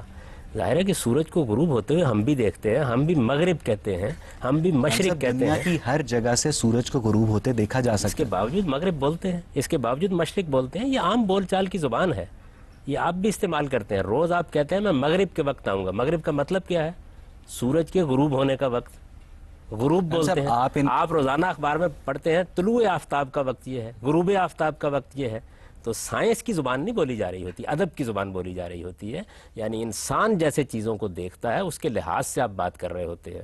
وہاں سورج کے طلوع و غروب کی سائنس بیان کرنا قرآن کا مقصود ہی نہیں ہے. یہی تو میں بتانے کی کوشش یہ کر رہا ہوں. تشریح ان آیات کے متعلق بجا تسلیم، لیکن گاندھی صاحب بات یہ ہے کہ زمین فلیٹ ہے، اس بات کی جو سپورٹنگ ایویڈنس ہے وہ احادیث میں بھی پایا جاتا ہے. مثال کے طور پر صحیح بخاری میں حضرت ابو ذر غفاری سے ایک روایت منسوب ہے جس کے مطابق سورج غروب ہونے کے بعد خدا کے تخت کے نیچے چھپ جاتا ہے اور اگلے دن خدا کی اجازت ملنے کے بعد طلوع ہوتا ہے، اور قیامت اس دن آئے گی جب یہ اجازت نہیں ملے گی. ہم سب یہ پھر وہی ویو آ گیا کہ زمین فلیٹ ہے، کیونکہ اس زمانے کا بندہ سورج کو صرف غروب ہوتے دیکھتا تھا، جبکہ آج ہم جانتے ہیں کہ سورج کبھی غروب نہیں ہوتا. آدھے حصے پہ زمین کے طلوع ہوتا ہے اور آدھے حصے پہ غروب ہوتا ہے. بڑی غیر معمولی بات جو بیان کی گئی ہے اس میں اصل میں اس حقیقت کی طرف آپ کو توجہ دلائی گئی ہے کہ جو طلوع و غروب کا نظام چل رہا ہے جس کے تحت سورج ایک جگہ سے آتا ہے دوسری جگہ جاتا ہے، یہ دنیا جس طریقے سے کام کر رہی ہے یہ سب خدا کے اذن پر کام کر رہی ہے. وہاں بیان کرنا یہ مقصود ہی نہیں ہے جس کو آپ سائنسی تحقیقات کہتے ہیں. انسان کو یہ بتایا جا رہا ہے کہ ہر چیز خدا کے سامنے سجدہ ریز ہے. آپ اسی حدیث میں کیوں گئے؟ قرآن میں جگہ جگہ ذکر ہے کہ یہ ستارے بھی خدا کے سامنے سجدہ ریز ہیں، یہ درخت بھی خدا کے سامنے سجدہ ریز ہیں. گویا خدا کے قانون کے پابند ہیں. اللہ تعالیٰ نے جس ضابطے قاعدے میں ان کو باندھ دیا اس کے مطابق کام کر رہے ہیں. یہ جگہ جگہ بیان ہوا ہے، اس کو آپ ایک سائنسی چیز کیوں سمجھتے ہیں؟ مذہب کا کام یہ ہے وہ آپ کو اصل حقائق کی طرف توجہ دلائے. یہ سائنس کا کام ہے کہ وہ آپ کو یہ بتائے کہ سورج کے طلوع و غروب کی کیا گاندھی صاحب زمین فلیٹ ہے. ہم نے جب اس کے متعلق قرآنک ایویڈنس آپ کے سامنے رکھا تو آپ نے اس سے اختلاف کیا. زمین فلیٹ ہے جب ہم نے اس کے متعلق احادیث آپ کے آگے رکھی تو آپ نے اس سے اختلاف کرتے ہوئے اپنا نقطہ نظر بیان کیا. ہم سب بات یہ ہے کہ 15ویں صدی عیسوی تک یہودی، عیسائی اور مسلمان علماء صرف خدا کے وجود کے بعد ایک اور بات پر متفق تھے کہ زمین فلیٹ ہے نمبر 1، اور زمین اس نظام شمسی کا مرکز بھی ہے. جیو سینٹرک ویو تھا. ہم سب جب اس کے بعد گلیلیو نے اس بات کو غلط ثابت کیا تو تب سے بتدریج اس موقف میں تبدیلی آنا شروع ہوئی. کیوں؟ اس کی وجہ یہ ہے کہ یہ ایک سائنسی بات تھی جو اس زمانے کی سائنس تھی. جس طرح انسان عام طور پر مشاہدہ کرتا تھا اس کے لحاظ سے اس نے ایک رائے قائم کی. جب اس پہ تبدیلی آ گئی، معلوم ہوا کہ ایویڈنس اس کے خلاف ہے، تو لوگوں نے اپنی رائے میں ہر تبدیلی پیدا سائنسی کر دی. دریافت کے بعد اہل مذہب اپنے موقف میں تبدیلی کیوں پیدا کر نہیں، لیتے؟ یہ مذہب کا مسئلہ ہی نہیں ہے. دیکھیے آپ پہلے ایک مسئلے کو مذہب کا مسئلہ بناتے ہیں، اس کے بعد کہتے ہیں کہ تبدیلی کیوں آ گئی. دنیا میں بہت سے لوگ تھے جو بہت سی باتوں کو مانتے تھے، سائنسی تحقیقات نے ان کو غلط ثابت کر چلیں دیا. یہ تو اس زمانے کی بات تھی. 1982 میں سعودی عرب میں ایک مفتی تھے شیخ عبدالعزیز بن باز.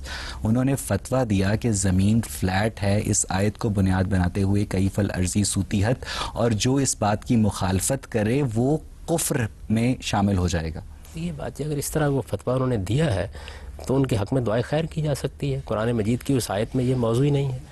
وہاں تو یہ بیان کیا گیا ہے کہ یہ دیکھو زمین تمہارے لیے کس طرح چلنے کی پھرنے کی ایک ایسی چیز بنا دی گئی ہے کہ وہ بچھونا ہے جو تمہارے لیے بچھا دیا گیا ہے. ایک خالص ادبی اسلوب میں کہی بات کو اگر آپ ایک سائنسی حقیقت کے طور پر لیتے ہیں تو اس میں کیا کیا جا سکتا ہے سوائے اس کے کہ آپ کے حق میں دعا کی جائے. قرآن مجید کی جو بات ہے وہ واضح کریں گے, ہم اس کو بتائیں گے. اگر کسی صاحب علم نے اپنے کسی سیاسی یا اپنے کسی معاشرتی یا اپنے کسی تہذیبی یا اپنے کسی اور پس منظر کی وجہ سے ایک بات قرآن مجید کی طرف منسوب کر دی ہے تو آخر ہمیں بھی اللہ نے علم دیا ہے, عقل دی ہے, ہم اس کو رکھ کے دیکھیں گے. آپ نے جب یہ فرمایا تھا کہ انسان کو کھنکھناتی مٹی سے پیدا کیا گیا اسی لیے وہ زمین کے پیٹ سے پیدا ہوا, مطلب یہ بھی تو ہو سکتا ہے کہ یہ بھی ادبی اسلوب ہو.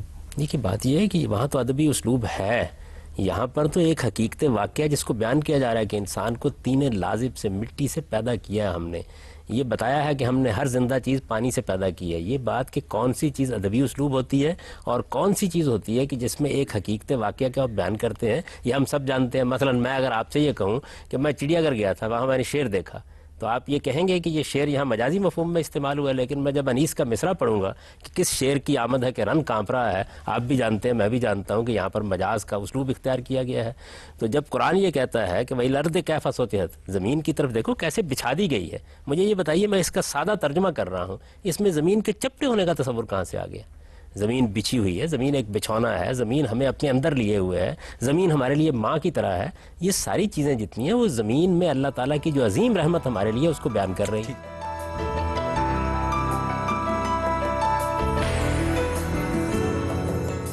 سر میرا آپ سے یہ سوال ہے کہ اللہ تعالیٰ نے فرمایا کہ میں 7 آسمانوں کے اوپر ہوں. تو میں نے ایک کتاب پڑھی تھی ہارون یحییٰ کی, اس میں انہوں نے 7 آسمانوں کو ڈیفائن کیا ہوا ہے ایز 7 ایٹماسفیئرک لیئرز. تو جب ہم انہیں کراس کر جاتے ہیں دنیا میں, مطلب اب لوگ چاند پر بھی جاتے ہیں, تو تب اوپر جا کے ہمیں خدا تو نظر نہیں آتے.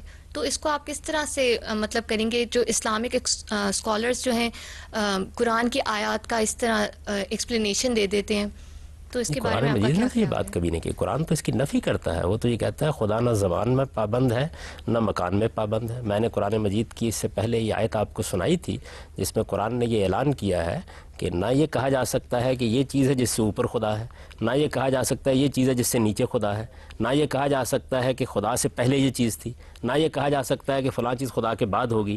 تو زمان اور مکان دونوں میں خدا کو پابند نہیں کیا جا سکتا. بخاری کی بے شمار احادیث میں یہ بیان ہوا ہے, جس میں سب سے مشہور احادیث یہ ہے کہ خدا ہر 7 آسمانوں کے اوپر ہے اور ہر آسمان کے بیچ میں 500 برس کا فاصلہ ہے, اور ہر آسمان پر ایک پیغمبر بیٹھا ہے, اور پھر واقعہ معراج بھی اس سے منسوب کیا جاتا ہے. اس میں تو یہ بات بیان کی جا رہی ہے کہ خدا ماورا ہے زمین و آسمان سے, تو خدا کا ماورا ہونا تو چاہیے اس کو ہر حال میں, اس کا علم ہر چیز کا احاطہ کیا. ماورا ہونے کے بعد خدا کہاں ہے اس چیز کو کبھی قرآن نے بیان نہیں کیا. قرآن خدا کی ذات کے بارے میں کوئی بات بیان نہیں کرتا, وہ آپ کو خدا کی صفات کا تصور دیتا ہے. جیسا کہ انہوں نے فرمایا کہ جب ہارون یحییٰ جیسے اسکالرز مذہبی صحائف میں سے سائنس کو برآمد کرنے کی کوشش کرتے ہیں, تو آپ کو نہیں لگتا کہ وہ مذہب اور سائنس دونوں کے ساتھ زیادتی کرتے ہیں؟ نہیں, دیکھیے بات یہ ہے کہ ہارون یحییٰ کی کوئی چیز جب ان کے پورے استشہاد کے ساتھ سامنے آئے گی تو میں اس پر تبصرہ کروں گا. میں افراد پر اس طریقے سے تبصرہ نہیں کرتا, ان کی چیزیں میں نے بھی دیکھی ہیں, انہوں نے اس طرح کا کام کبھی نہیں کیا. وہ تو صرف ان چیزوں کی طرف توجہ دلا رہے ہیں جن میں قرآن مجید نے کوئی بات کہہ دی ہے. یعنی یہ نہیں کہہ رہے کہ آپ تمام سائنسی حقائق کو اس زاویے سے دیکھیں. سر میں یہ پوچھنا چاہ رہی ہوں کہ جیسے آپ نے ابھی کہا کہ قرآن پاک مطلب جن چیزوں کو ڈیفائن کر رہا ہے صرف انہی کو کر رہا ہے, آگے اس کے آگے وہ یہ کہہ دیتا ہے کہ خشوع و خضوع کرو, مطلب آگے ایک عقل کو استعمال کرو. تو سائنس بھی تو ایک عقل ہی ہے نا, پھر ہم سائنس کو کیا کہیں گے؟ اگر اس کو اگر ہم سائنس قرآن پاک کا یا اسلام کا پہلو نہیں لے رہے تو پھر اس کو کس سائڈ پہ ہم دیکھیں گے؟ سائنس کو سائنس کی حیثیت سے دیکھیں گے, اس سے فائدہ اٹھائیں گے, اس کا علم حاصل کریں گے. جس کا میں قرآن پاک میں ذکر کیا گیا, اس میں کیا شبہ ہے کہ انسان کو اللہ نے عقل دی ہے, اس کی روشنی میں وہ اپنے لیے معیشت کے ذرائع تلاش کرتا ہے, وہ کاشتکاری کرتا ہے, اس نے انڈسٹری وجود میں لا کر دکھا دیا ہے, اس نے بے شمار اکتشافات کیے ہیں. اب یہ جہاز جس میں ہم سفر کر رہے ہوتے ہیں, تو آپ قرآن سے اس کو جاننا چاہیں گی کہ یہ کیسے بنایا جائے؟ یہ انسان نے اپنی عقل کو استعمال کیا, یہ قرآن کا موضوع ہی نہیں. غازی صاحب سورہ بقرہ کی آیت نمبر 29 میں بیان کیا گیا ہے کہ پہلے زمین بنائی گئی, پھر آسمانوں کی طرف خدا متوجہ ہوا بنانے کے لیے, اور پھر 7 آسمان بنا دیے گئے. پھر آیت ایک سورت نازیات میں آیت نمبر 27 سے لے کر 29 تک بیان کیا گیا ہے کہ پہلے آسمان بنایا گیا اور پھر زمین بچھا دی گئی. پھر ایک تیسری سورت کی آیت نمبر 30 میں بیان کیا گیا سورہ انبیاء کی کہ زمین اور آسمان ملے ہوئے تھے, پھر ان کو جدا کر دیا گیا. یہ اگر اگر ہم مذہبی نقطہ نظر سے دیکھیں تو یہ تینوں باتیں آپس میں کانٹراڈکٹ کر رہی ہیں.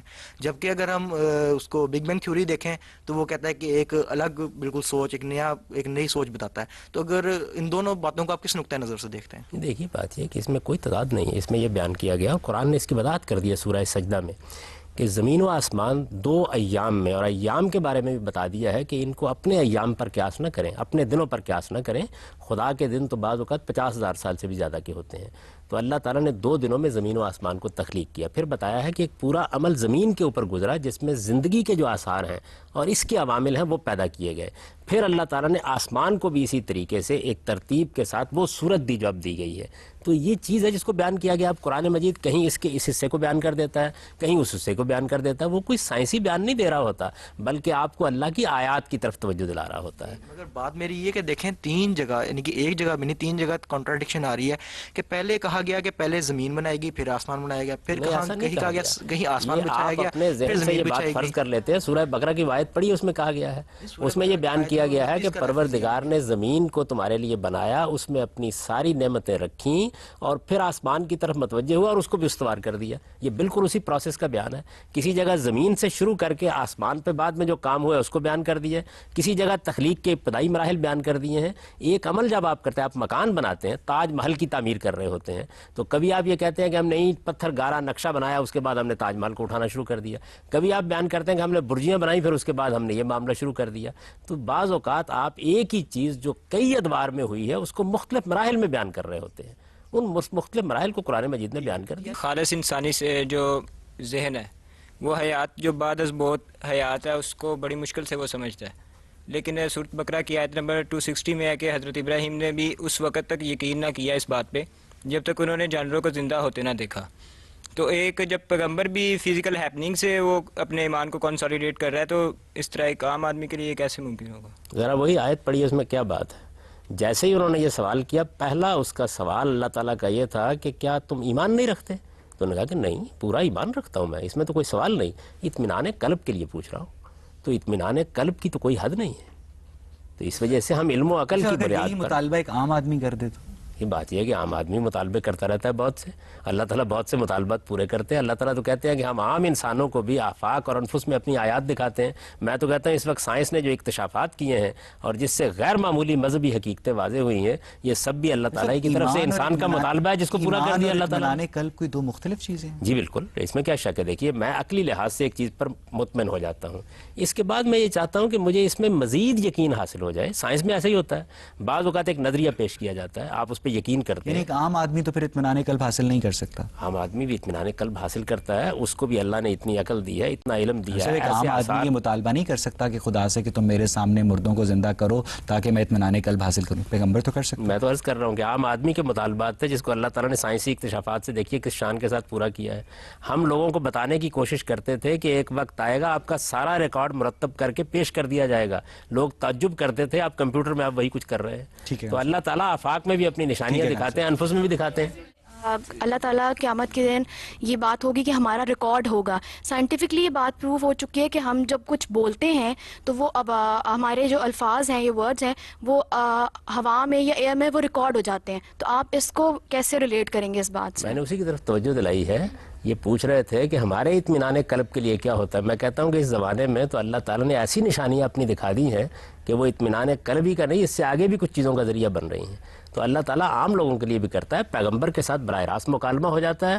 ہمارے لیے اللہ تعالیٰ اپنی آیات نمایاں کرتا رہتا ہے. اس کو قرآن نے بیان کیا ہے کہ ان قریب ہم تمہیں آفاق میں بھی اپنی نشانیاں دکھائیں گے اور تمہارے اپنے وجود میں بھی اپنی نشانیاں دکھائیں گے. کہہ سکتے ہیں نا کہ سائنس کو آپ مذہب سے یا اسلام سے آپ علیحدہ کر دو، تو اس بات سے تو یہی چیز ہوگی نا کہ وہ دونوں. یہ کسی نے نہیں کہا کہ آپ فلاں کو فلاں سے علیحدہ کر دو. یہ بتایا جا رہا ہے دونوں کا موضوع الگ الگ ہے. مذہب کا موضوع یہ ہے کہ وہ آپ کے اخلاق کی تطہیر کرے، آپ کے وجود کا تزکیہ کرے، آپ کو قیامت میں کامیابی کے قابل بنائے. وہ اخلاقی چیزوں کو اپنا موضوع بناتا ہے. سائنس کا موضوع اس کے بالکل برعکس یہ ہے کہ وہ طبیعیات میں تحقیق کرتی ہے، وہ دعاؤں میں تحقیق کرتی ہے، وہ آپریشن کے طریقے ایجاد کرتی ہے. ان کا مذہب سے کیا تعلق؟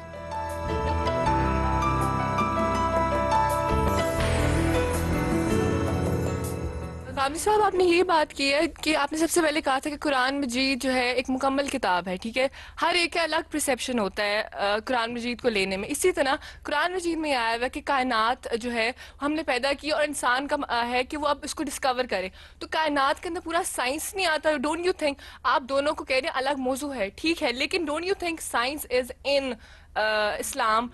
You are totally negating Islam and you are separating the both sects, although they are not separated. What do you have to say about it? دیکھیے جتنی باتیں آپ نے میری طرف منسوب کی ان میں سے میں نے ایک بات بھی نہیں کہی. نہ قرآن مجید میں ہے نہ قرآن مجید میں میری گزارش سن لیں. یہ کہ قرآن مجید ایک مکمل کتاب ہے، میں نے یہ کہا ہے کہ قرآن مجید اپنے موضوع کے لحاظ سے ایک کامل کتاب ہے. اس کا موضوع کیا ہے؟ اپنا پرسیپشن ہے نا. مکمل کتاب کا مطلب ہے اللہ تعالیٰ نے ہر واک آف لائف میں آپ ہر چیز میں اس کو اپنے ساتھ ریلیٹ کر سکتے ہو. اٹس ناٹ دیٹ کہ آپ صرف دعا صرف ان معاملات میں جن میں ہمیں خدا کے سامنے جواب دہ ہونا ہے. یعنی آپ کو اس کے لیے جواب دہ ہونا ہوگا کہ آپ نے ٹرین میں سفر کیوں کیا، جہاز میں سفر کیوں نہیں کیا. آپ کو اس کے لیے جواب دہ ہونا ہوگا قیامت کے دن جا کے کہ آپ نے سپوتنک طیارہ کیوں ایجاد کیا تھا اور کیوں ایجاد نہیں کیا. آپ کو اخلاق کی چیزوں میں جواب دہ ہونا ہے. آپ نے سچ بولا، آپ نے دیانت سے کام لیا، آپ نے اعلیٰ ترین زندگی بسر کی، ایسی زندگی بسر کی جو اعلیٰ اقدار پر مبنی تھی. یہ قرآن کا موضوع ہے. یہ موضوع ہے لیکن سائنس بھی اس کا ایک موضوع ہے. You cannot negate it. There is in thing. آپ کا سوال واضح ہو گیا. مجھے اجازت دیجئے. ایسا نہیں ہے.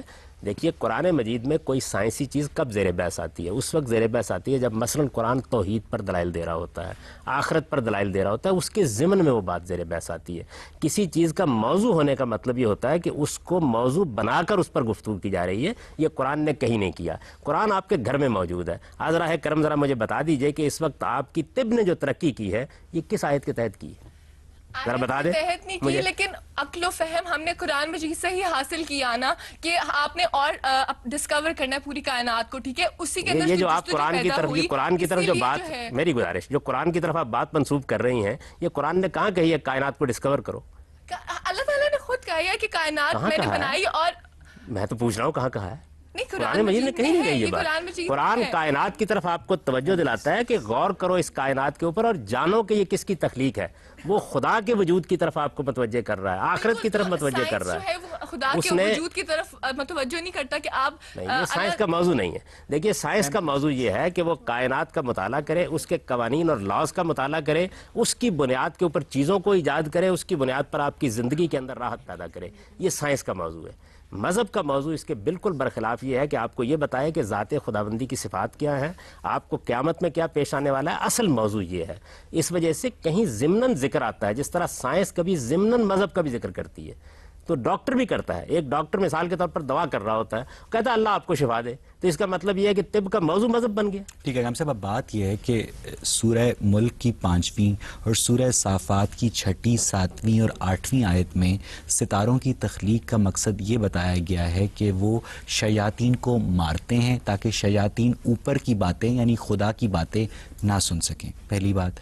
حضرت سائنس جو ستاروں کی تخلیق کو بگ بینگ کا نتیجہ قرار دیتی ہے، حضرت اب اگر ستاروں کی تخلیق کا مقصد شیاطین کو مارنا ہے تو پھر کیوں ستارے ہر دم بنتے اور ختم ہوتے رہتے ہیں؟ مقصد تخلیق تو وہاں بیان نہیں ہوا. یہ کہا ہے کہ ہم نے ان ستاروں سے یہ کام بھی لیا ہے.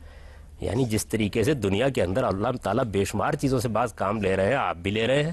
یہ بیان کیا وَجَعَلْنَاهَا رُجُومًا لِلشَّيَاطِينِ، یہ بیان کیا قرآن مجید نے کہ ہم نے ان سے یہ کام بھی لیا ہے. تو خدا کس چیز سے کیا کام لے رہا ہے، کیا کیا کام لے رہا ہے، اس کا احاطہ سائنس کب کرنے کے لیے بیٹھ گئی ہے. سائنس کا کام یہ ہے کہ وہ یہ بتائے کہ تخلیقی عمل کیسے ہو رہا ہے. خدا کا کام ہے وہ یہ بتائے کہ اس کے پیچھے کیا چیزیں کار فرما ہے. تو دونوں اپنے اپنے موضوع پر گفتگو. یعنی آپ کے خیال میں ستاروں سے شیاطین کو مارنے کا کام لیا گیا؟ اس میں کیا شک ہے؟ قرآن نے اس کو بیان کر دیا، صریح لفظوں میں بیان کر دیا کہ جو شعب ثاقب ٹوٹتے ہیں یہ اصل میں شیاطین کو بگانے کا کام بھی کرتے ہیں. لیکن اس کا یہ مطلب نہیں ہے کہ ان کا صرف یہی مقصد ہے. اس پر ذرا دوبارہ غور کیجئے تاکہ وہ اوپر کی باتیں نہ سن سکیں. اب جب زمین گول ہے تو کوئی اوپر یا نیچے نہیں ہے، کیونکہ اوپر بھی آسمان ہے اور نیچے بھی آسمان ہے. لیکن پھر وہی بات آ جاتی ہے کہ اس زمانے کا شخص یہ تصور کرتا تھا کہ زمین فلیٹ ہے. جب زمین کو فلیٹ مانا جائے گا تو پھر اس آیت کا مطلب سمجھ آئے گا. اس زمانے کا بھی اور آج کے زمانے کا انسان بھی یہ زبان استعمال کرتا ہے. آج بھی ہم کہتے ہیں کہ میں اوپر کی طرف جا رہا ہوں، میں نیچے کی طرف آ رہا ہوں. یا تو زبان کو تبدیل کر دیں نا. آج کی زبان، آج سائنس نے بے شمار چیزوں کو تبدیل کر دیا ہے. آج بھی آپ جب عام گفتگو کر رہے ہوتے ہیں، میں نے ابھی آپ مثال یہ دی، کہنا چاہ رہے ہیں کہ یہ باتیں لنگوسٹک بیریئر سے متعلق ہیں؟ ظاہر ہے کہ جب آپ زبان تو ہم سے استعمال کریں خدا گے، کیوں وہ لنگوسٹک بیریئر کراس نہیں کر یہ سکتے؟ کہ لوگوں کے ساتھ گفتگو کرنی ہے، اور لوگوں کے ساتھ گفتگو کرنی ہے تو ان کے علم عقل سے بالا تر ہو کے گفتگو کی جائے گی.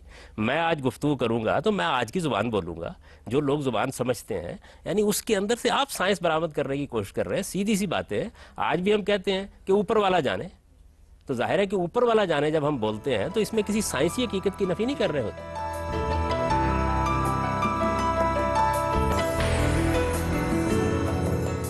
سر معراج شریف جو ہے ایسا واقعہ ہے جس کو عقل ماننے کو تیار نہیں، تو آپ اس کو سائنس میں کس نظر سے دیکھتے ہیں جب آپ کہتے ہیں ایک پیغمبر کو خدا نے اگر ایک چیز کا مشاہدہ کرایا تو خدا نے کرایا ہے. سائنس کا کام طبیعیات کا علم ہے. یہ دیکھیے یہ وہی غلطی ہے، سائنس کا یہ کام ہی نہیں ہے، وہ ایک غلط چیز میں دخل دے رہی ہے. سائنس کا کام یہ ہے کہ طبعی قوانین کے تحت جو کچھ ہوتا ہے اس کو سمجھے. اس سے بالا تر ہے خدا کی ہستی، وہ جس طرح چاہے ان قوانین کو توڑ دے، اس کے مطابق جو جی چاہے کرے. سر سورہ فجر میں اس کی آیت نمبر 6 اور 7 میں قوم عاد کا ذکر کیا گیا ہے. تو قوم عاد کے لوگ جو ان سے تھے وہ قامت گد تھے. تو جو ہمیں سائنس بتاتی ہے، یعنی جو ہمیں امپرنٹس ملے ہیں سائنٹسٹ کو، فاسلز ملے ہیں، اس کے مطابق تو ہمیں کوئی ایسا فاسل نہیں ملا جس سے یہ ثابت کیا جا سکے کہ کوئی ایسی مخلوق تھی جو کہ بہت زیادہ قامت قد تھی انسانوں میں. تو سر آپ ایسی کوئی بات نہیں کہی، یہ بتایا ہے سورہ فجر میں سر سورہ فجر کے الفاظ پڑھیے، بتائیے کہاں کہا گیا اس میں کہ ان کی قامت کوئی عام انسانوں سے مختلف تھی. سر آپ اس چیز کو بہتر جانتے ہیں، اور اس چیز کو ہم نے کئی جگہ سنا ہے. نہیں، آپ نے سنا تو آپ کو پڑھ بھی لینا چاہیے تھا. قرآن مجید نے ایسی کوئی بات نہیں کہی. نہیں سر، یہ بات ہے کہ قامت قد کے لوگ جو ان سے تھے، جب آپ جاتے ہیں کہ قوم عاد کی ہسٹری پڑھیں تو یہ بات کئی جگہ پر آئی ہے کہ جو لوگ تھے وہ قامت قد تھے. ہسٹری میں کیا آیا ہے، لیکن وہ تھی وہ ایک الگ چیز ہے. قرآن مجید نے جو بات کہی ہے وہ یہ ہے کہ وہ بڑی ہی غیر معمولی قوم تھی، یہ ضرور کہا ہے.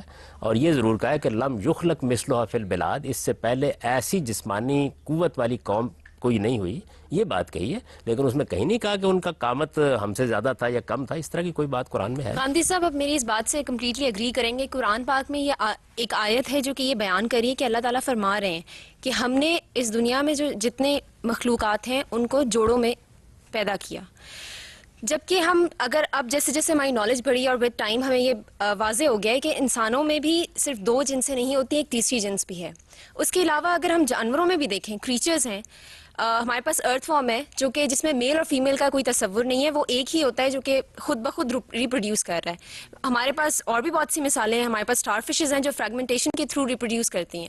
تو اس بارے میں آپ کیا کہیں گے؟ کیا اس ٹائم میں قرآن پاک یا اسلام کو یہ نہیں پتا تھا کہ دنیا میں ایسے کریچرز یا ایسی چیزیں بھی ایگزسٹ کرتی ہیں؟ قرآن مجید کو بھی معلوم تھا، انسان کو بھی معلوم تھا. ایک عمومی بیان ہوتا ہے. ہم کہتے ہیں دنیا میں مرد و عورت ہے، ان سے گفتگو کرتے ہیں، تیسری جنس کا ذکر نہیں کرتے. تو ایک عمومی بیان ہوتا ہے جو دیا جا رہا ہوتا ہے. آپ کا اصل میں پرابلم کیا ہے، میں آپ سے عرض کرتا ہوں، وہ یہ کہ گفتگو بات چیت کے اندر جو عام زبان بولی جا رہی ہوتی ہے اس میں سے آپ سائنس برآمد کرنا شروع کر دیتے ہیں. میں روز کہتا ہوں خواتین و حضرات. اب ظاہر ہے کہ چونکہ مجھے سائنسی معلومات ہو گئی ہیں تو مجھے کہنا چاہیے خواتین، حضرات اور پھر کسی تیسری مخلوق کا بھی نام لینا چاہیے. یہ عام گفتگو ہے جو ہم کر رہے ہوتے ہیں. آج راہ کرم اس کو زبان کے آداب میں رکھ کے دیکھیں. لیکن ٹھیک ہے، یہ تو ہم انسان ہیں جو انصاف نہیں کر پاتے تیسری جنس کے ساتھ. تو وہ تو خدا تھا جو کمیونیکیٹ کر رہا تھا انسانوں کے ساتھ، تو اس نے کیوں نہیں بیان کیا ایک تیسری جنس کو؟ کہ خدا اسی زبان میں گفتگو کرتا ہے جو انسان سمجھتے ہیں، انسان بولتے ہیں. وہ بڑی اعلیٰ ادب کی زبان ہوتی ہے، اس میں اس طریقے کی باتیں نہیں کی جاتی. کزن میرج سے سر موروثی بیماریوں کا جو خطرہ ہے وہ 28% سے تک بڑھ جاتا ہے. اور سیکنڈلی سر یہ مغربی جتنے بھی تھنک ٹینکس ہیں ان کی ریسرچز میں بھی یہ ثابت ہوا ہے کہ مسلمان بچوں میں کم آئی کیو لیول اور کم ای کیو لیول کی ایک خاصی وجہ جو یہ ہے کہ وہ مسلسل اور نسل در نسل خاندانی شادیاں. سر اس کے علاوہ سر یو ایس میں کافی ریاستیں ایسی ہیں جہاں پر فرسٹ کزن میرج پہ پابندی لگ چکی ہے. سر اس پابندی کو آپ شرعی نقطہ نظر سے کس طرح بیان کرتے ہیں؟ اس کا شریعت سے کوئی تعلق نہیں، انسانی تجربات سے تعلق ہے.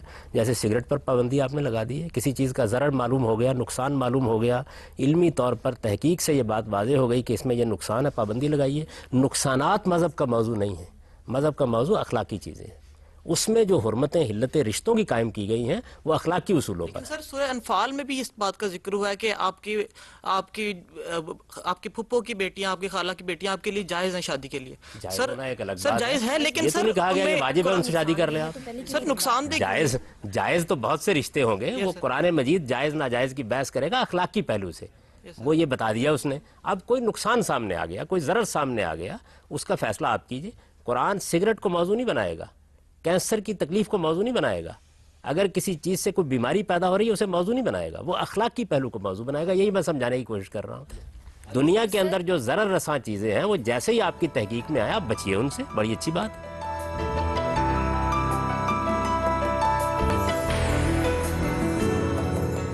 آپ یہ کہنا چاہ رہے ہیں کہ سگریٹ پینا مذہب نہیں منع کر رہا، وہ یہ منع کر رہا ہے کہ اگر اس سے نقصان ہو رہا ہے تو اسے چھوڑ دو. مطلب ہمیں پہلے پھر قرآن نے اس ٹائم پہ ہمیں یہ اگر پتا تھا، اگر میری بات پہلے سننے کی کوشش کیجیے. یہ مذہب کا موضوع نہیں، مذہب کا موضوع اخلاق کی نقصان ہے. مذہب کا موضوع جسمانی نقصان نہیں ہے. جسمانی نقصان آپ کو سائنس کو بتانا چاہیے، یعنی فلاں چیز آپ کے جسم کے لیے ضرر رساں ہے، یہ سائنس بتائے گی. فلاں چیز آپ کے اخلاق کے لیے ضرر رساں ہے. اخلاقی مذہب ہے اور قرآن پاک ہمیں صرف اخلاقیات سمجھاتا ہے، اس کے علاوہ اس کا کسی چیز سے کوئی ریلیشن نہیں ہے. اس کا تعلق ان چیزوں سے جن کے لیے ہم خدا کے سامنے کل جواب دہ ہوں گے، وہ ہمارا اخلاقی وجود ہے. سر ہمیں یہ 1400 جاننا سال پہلے تو یہ چیز واضح تھی، خدا تو جانتا تھا کہ کزن میرجز سے نقصان ہو سکتا ہے، تو اس وقت یہ چیز کیوں نہیں بیان کی گئی کہ حرام ہے؟ خدا تو یہ بھی جانتا تھا کہ جہاز کیسے بنے گا، خدا یہ بھی جانتا تھا کہ گاڑی کیسے وجود میں آئے گی. اس نے ان کو موضوع نہیں بنایا، یہ انسانی عقل کے لیے چھوڑ دیا گیا تاکہ آپ تحقیق کریں. دنیا میں ہر چیز خدا اگر دے دیتا تو انسان کیا کرتا؟ انسان کا کام ہے وہ تحقیق کرے، زمین کے خزانوں کو دریافت کرے. بے شمار بیماریاں جن سے ہم پہلے واقف نہیں تھے آج واقف ہو گئے ہیں، ان کے علاج کے طریقے ہم آج سے 50 سال پہلے نہیں جانتے تھے، آج جانتے ہیں. یہ ساری ترقی ہے. تو کہ خدا تو جانتا تھا یہ ساری باتیں، پھر انہیں چاہیے تھا کہ وہ کینسر کا علاج بھی بتا دیتے قرآن مجید میں. وہ آپ کو یہ بھی بتا دیتے کہ ہیپاٹائٹس کیسے ہوگا، اس کی قسمیں کون کون سی ہوں گی. خدا تو جانتا تھا ان سب باتوں. آپ فرما رہے ہیں کہ مذہب کا مقصد انسان کی اخلاقی اصلاح ہے، جسمانی اصلاح نہیں. درست. ہم سب بات یہ ہے کہ جب حضرت عیسیٰ کا واقعہ قرآن مجید میں ہمیں ملتا ہے کہ وہ برس کے مریض ٹھیک کر دیتے تھے، وہ اندھے پن کو دور کر دیتے تھے، تو اس کا مطلب ہے کہ اہل مذہب انسان کی جسمانی اصلاح کو بھی ٹریٹ کر رہے ہیں؟ نہیں، وہ معجزات تھے. وہ سیدنا مسیح علیہ السلام ایک ایسی قوم کی طرف مبعوث ہوئے جس قوم پر خدا کا عذاب آنے والا تھا. اس سے پہلے ان کو غیر معمولی معجزات دیے گئے، ان میں یہ معجزہ بھی موجود تھا. یہ نہیں کہ وہ کوئی طبی طریقہ انہوں نے ایجاد کیا تھا یا کوئی علم ایجاد کیا تھا جس سے یہ کام کرتے تھے، وہ خدا کے اذن سے کرتے تھے. اس میں تو دیکھیے یہ بیان ہوا ہے کہ وہ مٹی کی ایک مورت بناتے تھے، فَيَنفُخُ فِيهِ، اس میں پھونک دیتے تھے، وَيَكُونُ طَيْرًا بِإِذْنِ اللَّهِ، اور وہ ایک پرندہ بن کے اڑ جاتا تھا. تو یہ ایک غیر معمولی معجزات کا بیان ہے، پیغمبر کی صداقت کے دلائل بیان ہو رہے ہیں، اس میں کوئی طبی مسئلہ نہیں دے رہے بحث. صاحب آج آپ ایک 5 سال کے بچے کو بتائیں کہ تم ایک مٹی کا پتلا بناؤ اور اس میں پھونک مارو تو وہ اڑنے لگے گا، تو شاید وہ آپ کی بات تسلیم کرنے سے انکار کرتے، کیونکہ اس کی پرورش جس ماحول میں ہوئی ہے، جس سائنسی ماحول میں ہوئی ہے، اس کا علم اس بچے کا علم اس بات کی نفی کرتا ہے. ایسا اگر آپ 200 سال پہلے کسی بچے کو یہی بات کہیں تو وہ شاید اس بات کو تسلیم کر لے کہ کیوں اس نے بہت ساری ایسی دیومالائی داستانیں سنی ہوں گی. تو صاحب آپ کو نہیں لگتا کہ مذہب اور سائنس کی میوچل کمپیٹیبلٹی کسی صورت میں ممکن نہیں؟ اگر میں 200 سال کے کسی آدمی کو اٹھا کر یہ بتاؤں کہ اس وقت ہم یہاں بیٹھے ہوئے ہیں اور ہماری یہ گفتگو امریکہ میں بھی سنی جائے گی، وہ باور کر لے گا. یہ جو معجزہ اب ہو گیا ہے 200 سال بعد، یہ ذرا 200 سال پہلے کے آدمی کو بتائیے. یہ تو آپ کی سائنس نے کر ڈالا ہے. لیکن میں نے 200 سال پہلے کا ذکر کیا کہ آپ اس بچے کو بتائیں کہ ایک مٹی کا پتلا پھونک مارنے پہ اڑنے لگا. آپ جو بات کر رہے ہیں وہ آپ 200 سال آگے کی بات کر رہے ہیں. میں جو بات کر رہا ہوں میں 1800 سال پیچھے لے کے جا رہا ہوں جو حضرت مسیح کا زمانہ تھا. 1800 سال کے بعد یعنی بھی وہ بچہ تسلیم نہیں کر رہا اس کو. میں تو یہ عرض کر رہا ہوں کہ 1800 سال پیچھے لے جائیے اور ذرا موجودہ سائنسی حقائق تسلیم کروا کے دکھا دیجئے مجھے. یہ تو انسان کی کمزوری ہے کہ وہ بعض اوقات اپنے حاضر علم میں گرفتار ہو جاتا ہے. اس بچے کو میں بتاؤں گا کہ پہلے تو مجھ سے وہ دلائل مانگو جو خدا کے وجود کو بتاتے ہیں. یہ میں تمہیں بتاؤں گا قرآن خدا کی کتاب ہے، اس کے دلائل یہ ہیں، علمی اور عقلی طور پر یہ مانو. اس کے بعد جب یہ مانتے ہو کہ خدا اس کائنات کا خالق ہے تو یہ در حقیقت اس کا اعجاز ہے جو آگے چلتے ہیں. سورہ نمل میں حضرت سلیمان کی چیونٹیوں سے گفتگو کا ذکر ملتا ہے. حضرت ہارورڈ یونیورسٹی کے پروفیسر ایڈورڈ ولسن نے تحقیق کر کے بتایا ہے کہ جو چیونٹیاں ہوتی ہیں وہ آواز کے ذریعے نہیں بلکہ اسمیل یعنی خوشبو کے ذریعے کمیونیکیٹ کرتی ہیں. تو ہم صاحب پھر کیا ہم اس قرآنی واقعے کو میٹافور سمجھنے میں حق بجانب ہے؟ نہیں، تو قرآن مجید نے کہاں یہ کہا کہ وہ آواز کے ذریعے سے بات کرتی تھی. قرآن نے تو صرف یہ بتایا ہے کہ سیدنا سلیمان نے ان کی بات سمجھ لی. کیسے سمجھ لی یہ تو اللہ تعالیٰ نے ہم سب سمجھ لی نہیں ہے، سن لی ہے، سن لی، گفتگو کی، یہ بھی آیا ہے. نہیں یہ ہے کہ انہوں نے یہ بات چیونٹیوں نے کہا، چیونٹیوں کی سالار نے حضرت سلیمان سے گفتگو کی. بیان تو ایسے ہی کیا جائے گا نا. یعنی اس میں یہ کہا ہے کہ کون سا میڈیم تھا جو اختیار کیا گیا. قرآن مجید تو یہ کہتا ہے کہ ہم نے اپنے پیغمبر کو یہ صلاحیت دی تھی کہ وہ پرندوں کی بولی بھی سمجھ لیتے تھے. اب وہ کیسے سمجھتے تھے اس کو تو قرآن نہیں بیان کر رہا. اس میں کیا چیز ہے جس میں استباد ہے؟ حیرت ہوتی ہے اس بات کے اوپر کہ آج آپ سائنس کے بے شمار اکتشافات ہیں، وہ جا کے کسی دیہاتی کو بتائیے، وہ آپ سے یہ کہے گا تم لوگ کیا باتیں کر رہے ہو، کہاں پہنچ گیا چاند پر انسان. تو آپ ہنس دیتے ہیں اس کے اوپر. میں یہ کہتا ہوں جس وقت حقائق کھلیں گے اور خدا کی طاقت سامنے آئے گی تو اسی طریقے سے موجودہ انسان کی حماقت پر لوگ ہنس رہے ہوں گے. یہ دیکھو کن چیزوں میں پھنسا ہوا ہے. ذات خداوندی کو، یعنی جس نے یہ کائنات بنا دی، جس کے اندر اس نے وہ قوانین رکھ دی. یعنی انسان اپنے موجودہ علم سے آسمانی صحائف میں موجود ہر بات کو سمجھ نہیں سکتا. نہیں سمجھ سکتا، بالکل سمجھ سکتا، بشرطے کہ وہ اپنے مشاہدے کا اسیر ہو کر نہ رہ جائے. وہ عقل سے کام لے، ان بنیادی مقدمات کو مانے. پہلے ذات خداوندی پر بات کی جائے گی، اس کی کرونری ہے. آپ کرونری پر بات کرنا شروع کر دیتے ہیں. اب بات یہ ہے کہ 1620 عیسوی میں ایک مشہور انگریزی فلسفر تھے فرانسس بیکن. انہوں نے قرار دیا تھا کہ علم کی بنیاد الہامی نہیں تجرباتی ہے. حضرت اگر ہم ان کی بات کو تسلیم کر لیں تو کیا آسمانی صحائف میں موجود جو علم ہے جس کی بنیاد تجرباتی نہیں الہامی ہے، کیا اس کو ہم علم مان سکتے ہیں؟ کیوں نہیں مان سکتے؟ یہ ان کی غلطی تھی کہ انہوں نے علم کو ایک دائرے میں محدود کیا. علم کی بے شمار بنیادیں ہیں. علم وہ بھی ہے کہ جو میری عقل اخذ کرتی ہے. علم وہ بھی ہے جو تاریخ سے مجھے حاصل ہوتا ہے. علم وہ بھی ہے جو میرا وجدان مجھے بتاتا ہے. علم وہ بھی ہے جو خدا کے پیغمبروں کے ذریعے سے ملا ہے. اس علم کے بھی عقلی دلائل ہیں. یہ بات کہ تجربے اور مشاہدے سے ملنے والا علم حقیقی ہے، یہ بات اب دنیا میں کون مانتا ہے؟ تو بڑی پرانی ہو گئی یہ بات. دنیا کے اندر علوم کے بے شمار ذرائع ہمارے سامنے آ گئے. تجربہ مشاہدہ کیا چیز ہے آپ کا؟ اب تو آپ یہ جانتے ہیں کہ آپ کی آنکھ جس چیز کو دیکھ رہی ہوتی ہے وہ اپنی جگہ چھوڑ چکی ہوتی ہے. اب تو آپ یہ جانتے ہیں کہ جس کو آپ مادہ کہہ رہے ہوتے ہیں وہ حقیقت میں کچھ بھی نہیں، اس کی کوئی حقیقت نہیں ہے. تو دنیا کے اندر علم بڑھتا رہتا ہے. یہ انسان کی بدقسمتی ہے کہ وہ اپنے زمانے کے علم میں اسیر ہوتا ہے اور اس کی بنیاد پر بڑی بڑی حقیقتوں پر گفتگو. ناظرین، مذہب کا بنیادی مقصد انسان کے اخلاقی کردار کو پاکیزگی سے متعارف کروانا ہے، جبکہ سائنس انسان کے اس مادی وجود کی فلاح کو اپنا مقصد سمجھتی ہے جو مظاہر فطرت کی منطقی توجیہ کرنے کے بعد زندگی میں جمالیاتی اظہار کی جستجو کر سکے. جیسا کہ آج کی گفتگو کے بعد سامنے آیا کہ کچھ ایسے معاملات ضرور ہیں جن پر مذہب اور سائنس یکساں موقف نہیں رکھتے، مگر چونکہ بنی نوع انسان کے علم کا سفر ابھی جاری ہے، لہٰذا امید کی جانی چاہیے کہ مذہب اور سائنس کے ان اختلافات کا ایسا کوئی مدلل حل تلاش کر لیا جائے گا جو انسانوں کے اجتماعی شعور کو مطمئن کر سکے. اور تب تک ان اختلافات کو معاشرتی انارکی کی بجائے علمی ترقی کی بنیاد بنانا ہی وہ چیلنج ہے جس سے احسن طریقے سے عہدہ برا ہونے کے لیے معاشرے کے ہر طبقہ فکر کو